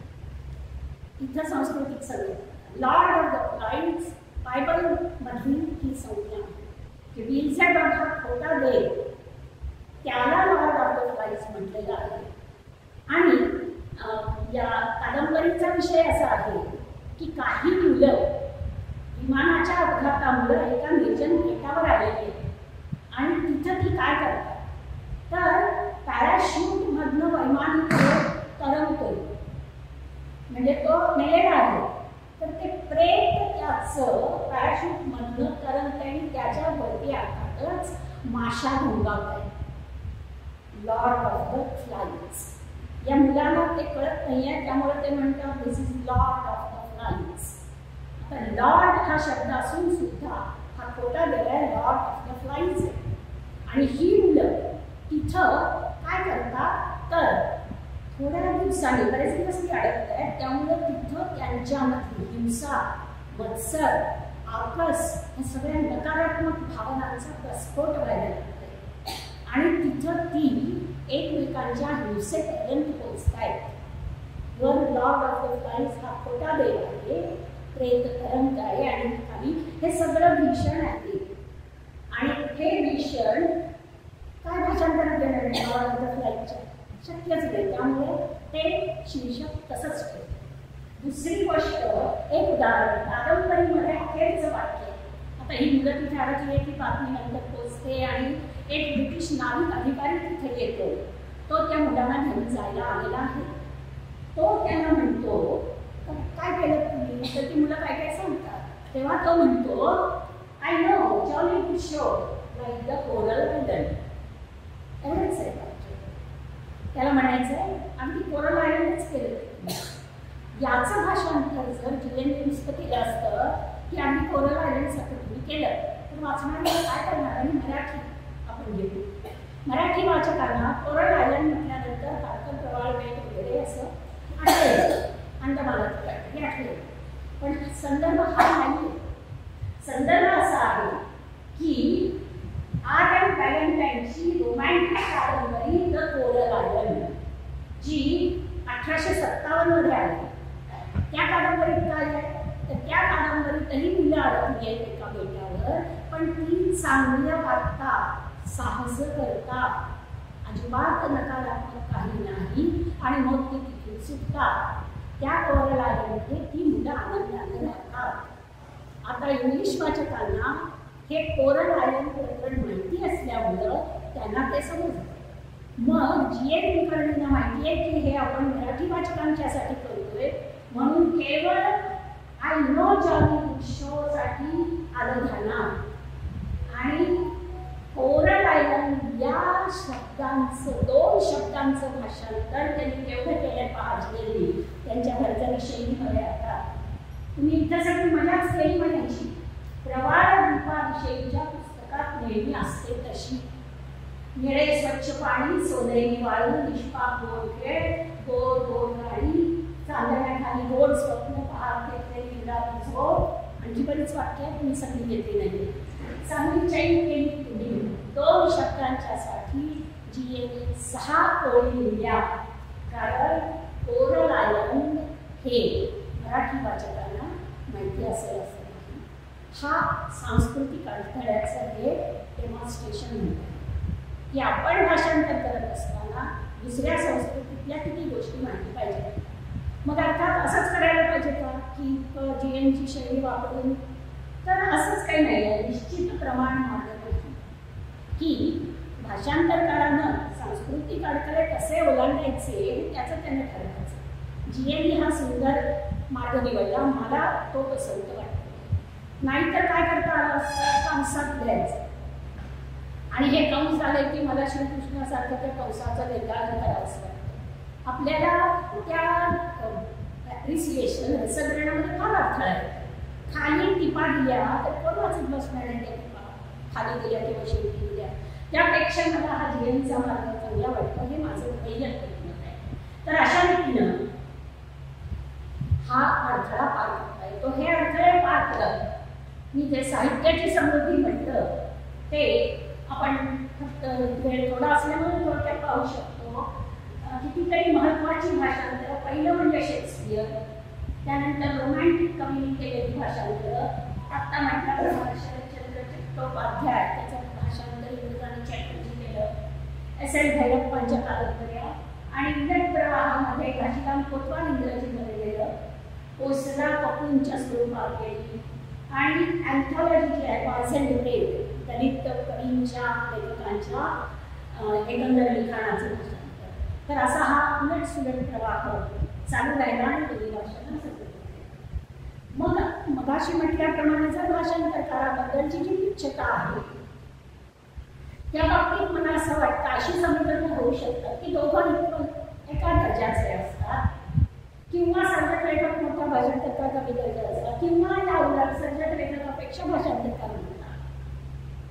तर हे स्पष्ट आहे की सर्जक लेखकाला प्रतिभा स्फूर्तीची त्या पिंडांगणित कवीनं म्हटल्याप्रमाणे तेजो शलाका स्वर्गात नाही येते त्याच्याकडे, काय खोटं नाही आहे. केशवसुतांनी वगैरे म्हटलेलंच आहे की आमची प्रतिभा हे स्वर्गीय वरदान, ते वरदान भाषांतरकाराला नसतं. पण कबीरानं म्हटल्याप्रमाणे आपल्याला माहिती आहे, कबीर म्हणाला गुरु गोविंद दो खडे काके लागो काय.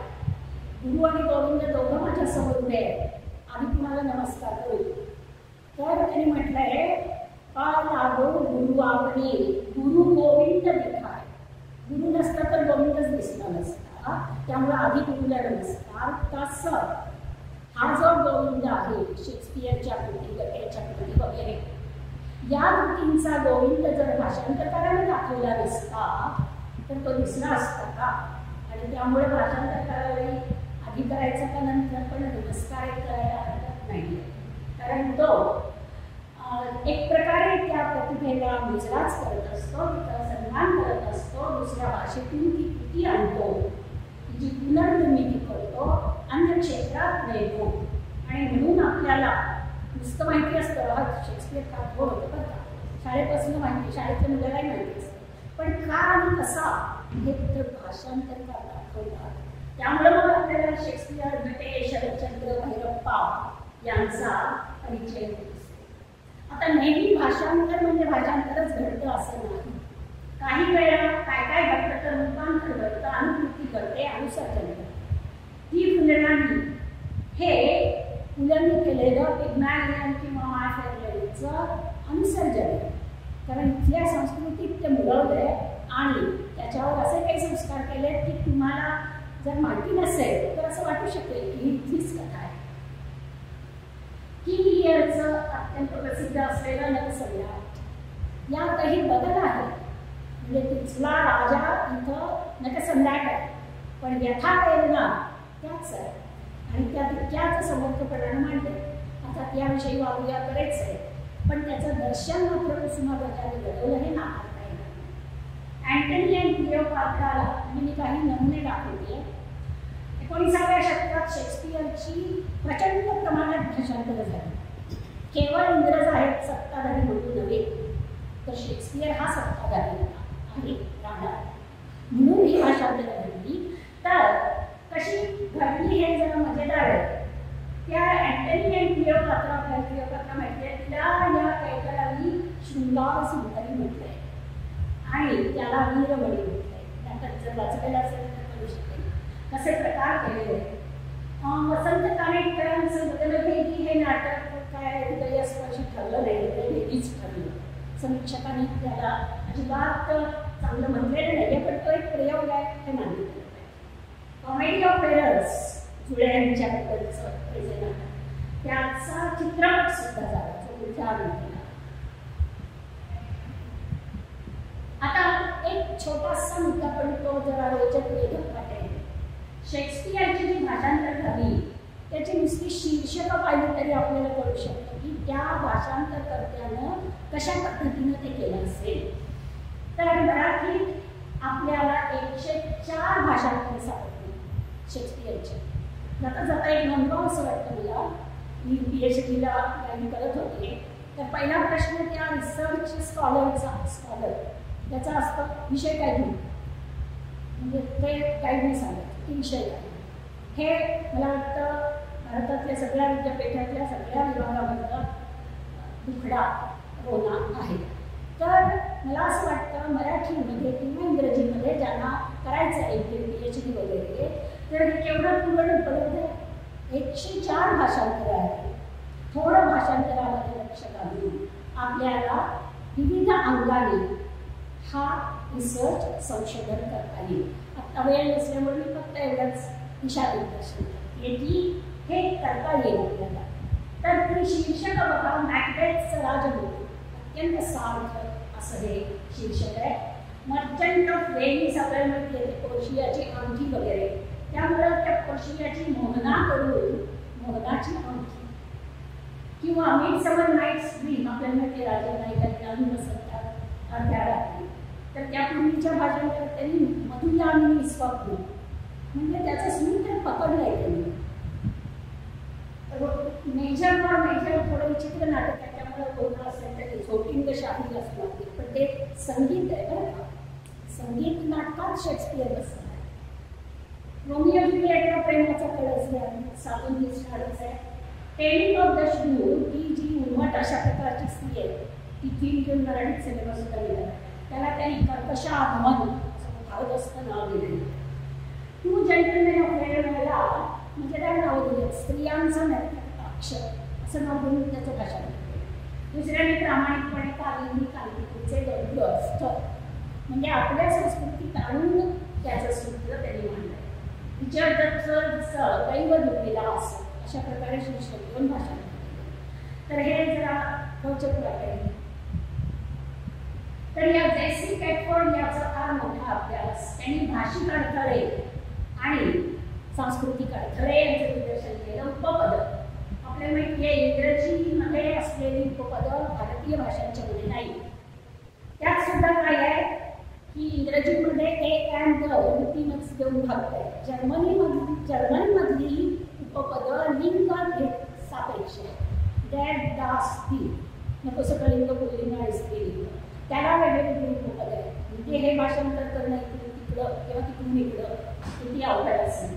शब्दयोगी अवयव वाक्यरचना आणि सगळं, आणि त्यामुळे आपल्याला पाहायला मिळतं आमची गटातली गजरी गायला वाहन कारण वर प्रेम करते आणि स्टेशन वर पोचलो रीच द ऑन स्टेशन. सगळ्यात म्हणजे ते लिहितात निबंधामध्ये, मला ट्रिपला जायला वडिलांनी परवानगी दिली. My father said yes they are good, कारण वडिलांनाही तसं म्हणायचं. त्यामुळं अशा प्रकारचं हे भाषांतरातलं अडथळ्यांचं पत्र नसतं. सांस्कृतिक संदर्भांचे अडथळे आपण आता पाहिले. त्याचबरोबर धार्मिक आध्यात्मिक कल्पना अत्यंत अवघड आहेत त्या आपल्या भाषेमध्ये. होली घोस्ट, साल्वेशन, कैवल्य, समाधी हे शब्द इकडून तिकडं जाणं अगदी अवघड आहे. आणि त्यामुळेच ऑक्सफर्ड डिक्शनरी दरवर्षी वेगळे वेगळे शब्द आपण स्वीकारले भारतीय भाषातले असं सांगत असते. आता आत्मनिर्भर घेतला, वगैरे. अन्यथा समाधी ही आत्महत्या ठरत नाही का? द्यायला त्याचं महत्व आहे, पण समाधी पाहिलं तर आत्महत्या ठरू शकते. त्यामुळे हे अशा प्रकारचं एक अवघड आहे. आणखी अभाषांतरणीयता कशी येऊ शकते पहा. रॉबर्ट फ्रॉस्ट जे म्हणाला की poetry is what is lost in translation. पिता कसारे गोड हिवाळा ही जर ओढ आपल्याला इंग्रजीत घ्यायची असेल तर गोड हिवाळा हा भारतातला सब ट्रॉपिकल देशातला हिवाळा आहे. इंग्लंडमध्ये हिवाळा कधी गोड नसतो. मग तिथं कसं स्वीट विंटर म्हणून चालेल का? चालणार नाही. मग आपल्याला तिथं प्रेझेंट समर असं म्हणणार जो तिकडं असतो. किंवा शेक्सपियरने जे म्हटलं shall I compare me to a summer's day. Summer's day इंग्लंडमध्ये ठीक आहे, भारतात समर स्टे म्हणजे त्याला काय प्रेझेंट काय म्हणणार. पृथ्वीचं प्रेमगीत सर्वांना माहितीच असणार आहे की पृथ्वी सूर्याला म्हणते हे सगळे ग्रह माझ्यासाठी तपश्चर्या करतायत, पण मला फक्त तू हवायस असं ती सूर्याला म्हणते. हे गीत कुसुमाग्रजांना लिहिता आलं कारण मराठीमध्ये पृथ्वी ही स्त्रीलिंगी आहे आणि सूर्य हा पुल्लिंगी आहे. याचं भाषांतर जर जर्मनमध्ये करायचं झालं तर जर्मन भाषेमध्ये सूर्य हा स्त्रीलिंगी आहे, इझॉन. मग हे भाषांतर करताना लेस्बियन. तर अशा प्रकारे समस्या येऊ शकतात. विनोद आणि कोट्या म्हणजे सुनीताबाई कालम म्हणायच्या नाही तर पीएल त्यांचं भाषांतर कसं करणार, विनोदांचं कोट्याचं होत नाही. तर त्यांनी अगदी असं धनीचं वाक्य ठरवलेलं. मला स्वतःला एक अनुभव आला होता. गोगलगाय होती आणि ते ॲलिस इन वंडरलँड सारखं काहीतरी होतं. तर त्यात होतं की गोगलगाय आली आता मी तिचं दूध काढते. हे कसं आलं इंग्लिश किंवा दुसऱ्या भाषेमध्ये हे कसं आलं. किंवा माडगुळकरांना ही ओळ दिली होती भोर दे म्हणजे आला. तर भोरला माडगुळकरांनी तो जो शब्द त्याला जो एक ग्रामीण अशा प्रकारचा फ्लेवर म्हणतो तो आहे. तो सकाळी प्रभाती तिथेच येणार नाही. तेव्हा त्यांनी सुंदर शब्द वापरला, झुंजरता हिंदीचा आवाज. समतुल्य शब्द ही आता सर्वाधिक मोठी समस्या आहे आणि हे उदाहरण आपल्याला कोणीच आपण बघा. स्किल्ड बी गोविंद अनुक्षेत्र साहित्य गाथा द वाईट अर्थ त्यांनीच केलेलं. प्रत्येक बघा राईस स्किल हे साळीचं होतं एका भाषात. प्रत्येकाला आपल्या अभिप्रमाणे भाषांतरामधला सर्वात कळीचा प्रश्न आहे तो निष्ठा सौंदर्य. हे फुल ऑर गुड. त्याला ते मिझोजिनिस्टिक असं त्या काळात म्हणायचे की स्त्री पत्नी ही एकतर फेथफुल असेल किंवा ब्युटिफुल असेल. अन्यायकारक आहे. त्याला दुसरं आपण म्हणू शकतो की हँडसम ऑर फेथफुल असं म्हणून पुरुषांच्याकडे घालायला हरकत नाही आहे. समस्या तर प्रामाणिकपणाने करायचं का वाचनीय म्हणून करायचं हा प्रश्न येतो. थोडंफार एक कुठल्या तरी बाजूला अन्याय होणार हा निर्णय आपण करायचा. तो कशावर करू शकतो आपण तर वाचित करू. त्या कृतीकडं स्वच्छ काचेतनं बघायचं का नीट काचेतनं बघायचं हे भाषांतरकारानं ठरवायचं आणि ते ठरवणंही त्याची कसं. त्यामुळं मग म्हणून ते म्हणतात शक्यतोवर दोन्ही साधा. शक्यतोवर सर्जक लेखकापेक्षा भाषांतरकाराचा माहिती कळतो हे सगळंच आहे. या सगळ्या समस्या ओलांडून जाऊन त्याला ते भाषांतर करायचं आणि अत्तराची कृती ती तिथलं न सांगता त्याचा वास्तव न देता टाकायची आहे. एक अगदी साधं उदाहरण आहे. इंग्रजीतला न्यू आहे. आता तो इंग्लंडमध्ये लोकशाहीचा आधुनिक लोकशाहीचा पाया होता. त्यामुळे न्यू म्हणजे सगळे आले त्याच्यात. न्यू म्हणजे तुम्ही आपण आणि राणी सोडल्यास बाकी सगळे न्यू. हे आपल्या भारतीय भाषांच्याकडे चाललं नाही का. संस्कृतमध्ये कम नियमच्या पुढे भगवान. हिंदी मराठीत आपल्याला माहिती. तर आपण हे जरा कृत्रिम ठरवतो पण तरी सुद्धा आदरदर्शक ते आहे. म्हणजे न्यूजसाठी काय वापरायचं ही समस्या हे भाषिक आहे. काही वेळा हे जरा चांगले शब्द नव्हतं त्यावर मला टाळा किंवा प्लॅटफॉर्मला ग्रामीण भागामध्ये फ्लॅट करून टाकले. सुंदर म्हणजे पर्यटकांनी घेतलेलंच फ्लॅट. तर अशी भाषांतरं होतात. रोपवेला दोर वाट असा शब्द किंवा माणसाळीप्रमाणे एकाने म्हटलं की हे लोकाळलं पाहिजे. तर असे नवीन शब्द घडवले तर भाषांतरकाराला मदतच होते आणि भाषांतरकाराने ते केलं तर ते त्याचं मोठं योगदानच. सावरकरांनी चित्रपटसृष्टीला हे योगदान दिलं. ते कडले भाषाशुद्धीचे समर्थक होते आपल्या माहिती. म्हणून ते त्या स्टुडिओमध्ये म्हणाले हे आम्ही देऊ शकतो. कशाला इंग्लिश शब्द वापरतात. त्यांनी ते लिटर शब्द अनेक शब्द चित्रपटसृष्टीला दिले. ट्रॅजेडीला मला गंमत वाटते की हिंदीमध्ये क्लास दी म्हणतात. म्हणजे क्लास हा आपला साधा सुद्धा असतो. त्यांनी असा ट्रॅजेडीच्या कवीला दिला. एक माझा अनुभव मला सांगावा असं वाटतो. मी जॉन डन आणि तुकाराम त्यांच्या ग्राफिक कार्याची तुलना इंग्लिशसाठी केली होती. ते मला मराठी इंग्लिशमध्ये केलेलं. त्याचा मराठी निबंध करताना मला असा प्रश्न पडला की जॉन डन याला मी तो म्हणते. तो तुकारामांना मी तो तुकाराम म्हणू शकतो.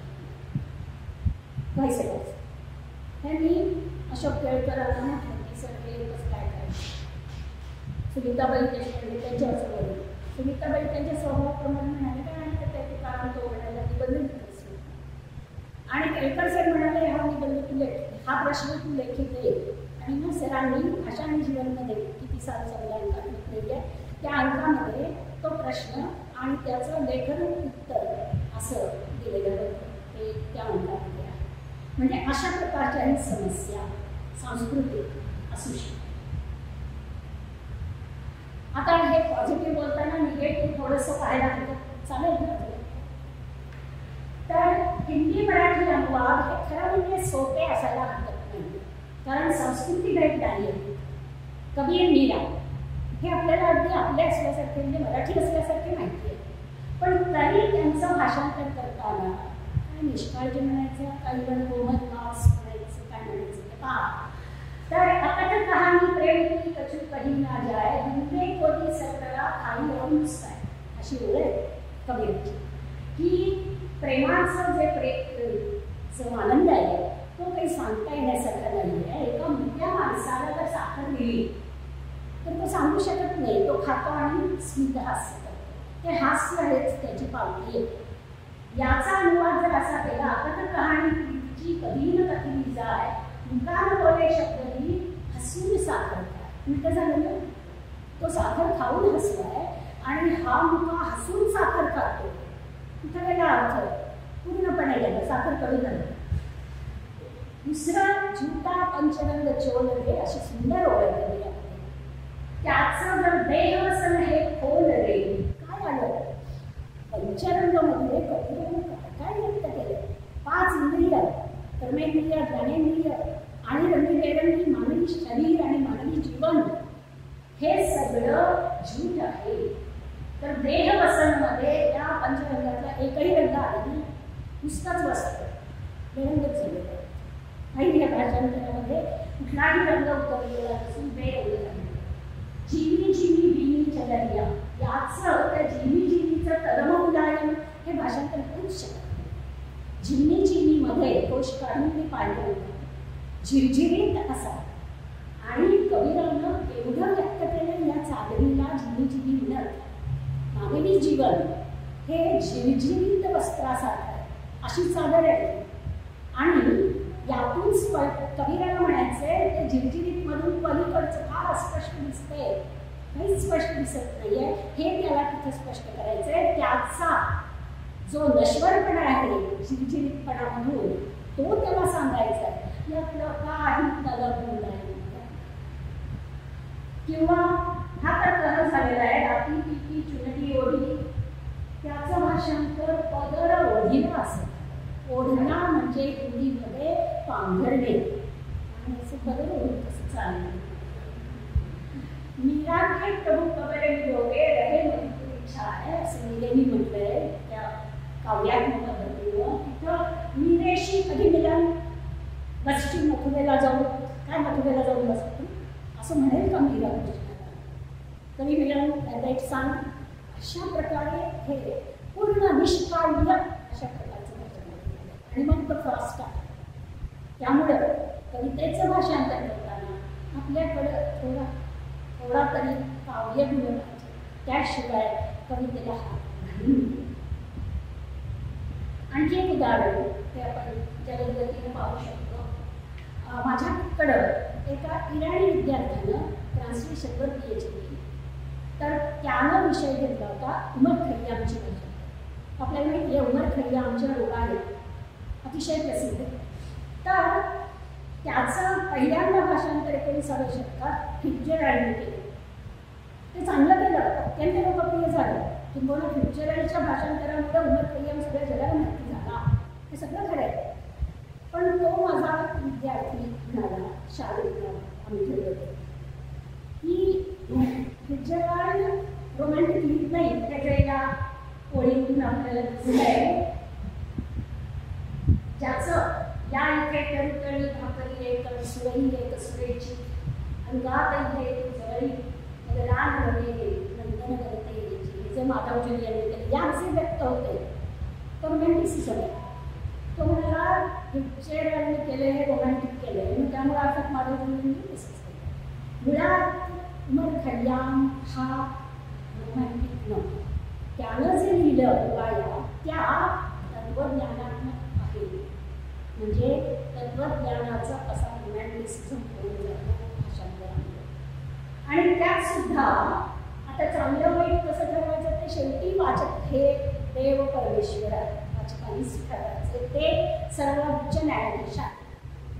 तर हिंदीमध्ये त्याचं केले अब यहाँ इस पेट के नीचे एक सुराही सुराखी चंद टुकड़े रोटी के एक वही रहे कविता की और तुम मेरे पास गुनगुनाती. तो चांगलं वाटतं. तो वन नाही नंदन साकी. आता साकी केल्यामुळं मूळच्या या काव्याची प्रेयसी आहे ती साकी झाली. आपल्याला माहिती साकी ही प्रेयसी नसते, ती फक्त देणारी नसते. तर तो एक फरक झाला. इंग्लिशमध्ये त्यानं तरीच घेतली होती. मी तो ती इथं लावण्याकरता काढले. Let me have a low of 5 feet and floor. खायची काय गरज आहे? रोटी येते करता येईल ना, थोडं भरडपीठ असलं खाल्ली तर ते चांगलं होतं. तर खाईंची गरज नाही आहे. पीठ and flower a flagon of wine and leg of mutton.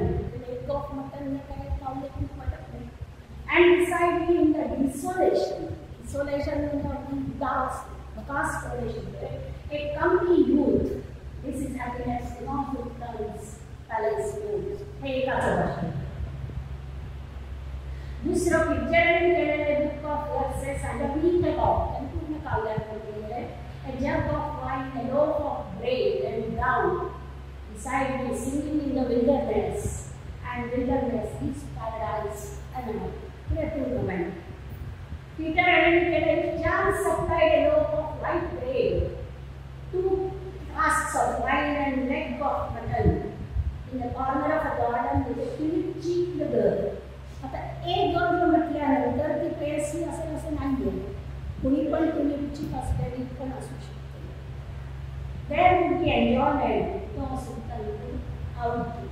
Enjoyment हा शब्द थोडा खालच्या पातळीवर म्हणजे तात्कालिक आहे. एनी तुलिपची असं होऊ शकतं. तर ही सगळी भाषांतरं मी आपल्यासमोर ठेवली उमर खैयामची. अशा प्रकारे आपण वेगवेगळी भाषांतरं पाहू शकतो. आणि भाषांतर ही विद्या आहे असं मान्य करायला हरकत नाही. आणि भाषांतर करायला साहित्याच्या क्षेत्रात काहीतरी स्थान द्यायला हरकत नाही असा निष्कर्ष निघायला हरकत नसतो. तर माझं हे सगळं स्पष्टीकरण आपण शांतपणे ऐकलं या पद्धतीने. नमस्कार. मराठी अभ्यास परिषदेच्या वतीने नागपूर काव्यप्रसाद पुरस्कार 2019 आणि 2020 या पुरस्कार समारोहाच्या समारोप सर्वप्रथम आजच्या कार्यक्रमाचे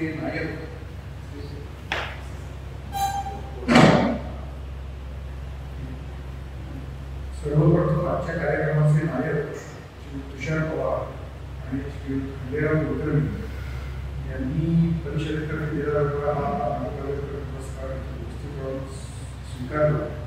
त्यासाठी त्यांचे आभार. त्यांचं काम पुस्तक रूपाने प्रकाशित करणारे श्री दीपक पवार आणि श्री प्रमोद ठाकरे हेही या प्रसंगी आवर्जून उपस्थित राहिले यासाठी त्यांचेही आभार. त्यांच्या समवेत या दोन्ही लेखकांच्या कामाला बळ देणारे त्यांची मित्रमंडळी परिषदेशी जोडली गेलेले भाषातज्ञ आणि भाषाप्रेमी मंडळी तसंच या पुरस्काराचे परीक्षक निलिमा उर्मी आणि सुप्रिया सातपुते यांचे आभार. या कार्यक्रमाकरता हे दृश्यश्राव्य दालन परिषदेला उपलब्ध करून दिले यासाठी परिषदेतर्फे टुरिझम महाविद्यालय आणि टेक्नॉलॉजी सोसायटीचे पदाधिकारी यांचे मनपूर्वक आभार. या कार्यक्रमामध्ये भाषांतर विद्येवरती सूक्ष्म निरीक्षण नोंदवणारे उत्तम भाषण सुप्रिया त्यांनी केले यासाठी त्यांचे आभार करायचे. याशिवाय त्यांच्याकडे अशी मागणी आहे की या व्याख्यानाचं एक परिवर्धित दीर्घ रूप पुस्तक रूपाने घ्यावं असा आभार. तर त्याचा जरूर त्यांनी विचार करावा. अजून जास्त बारकाईने हा पुढे जाऊन अभ्यासाचा विषय आहे आणि तो अभ्यास त्यांनी गृहरूपाने सर्वांसमोर ठेवावा अशी त्याला विनंती.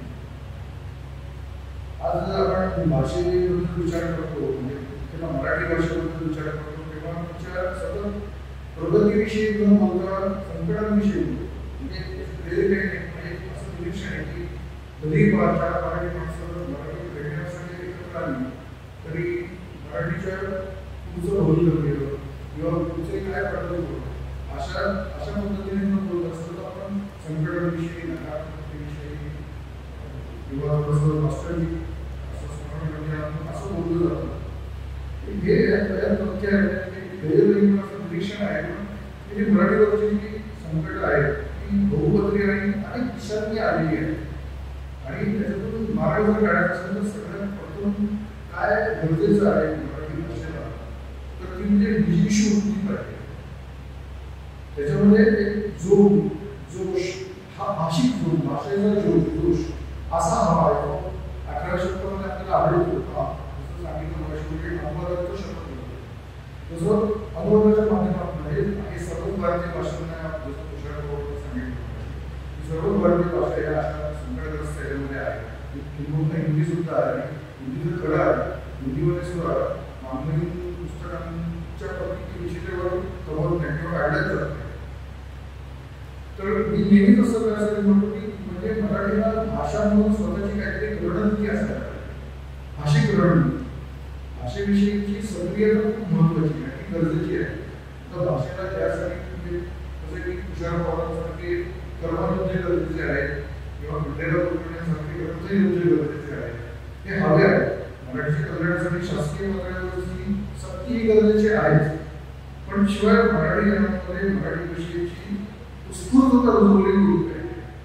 आजचा काळ असा आहे की भाषेला फक्त परभाषेपासूनच धोका आहे असं नाही तर भाषेला राज्यसत्तेकडूनही धोका आहे, आधारसत्तेकडूनही धोका आहे आणि सगळ्यात मोठा धोका भाषेला जीवनशैलीकडून आहे. म्हणजे त्या भाषकांकडूनच भाषेला धोका आहे.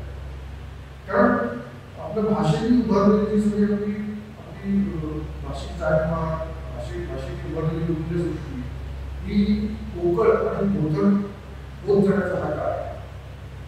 यावर मात करण्यासाठी भाषेला स्वतःची अशी रणनीती हवी. भाषेमध्ये जास्तीत जास्त मोठ्या प्रमाणामध्ये कर्मवीर ग्रंथवीर मोठ्या प्रमाणात तयार व्हायला हवे. विचिकिष्ट वृत्ती हवी ती रुजवली जायला हवी ती जोपासना व्हायला हवी अशी अपेक्षा मी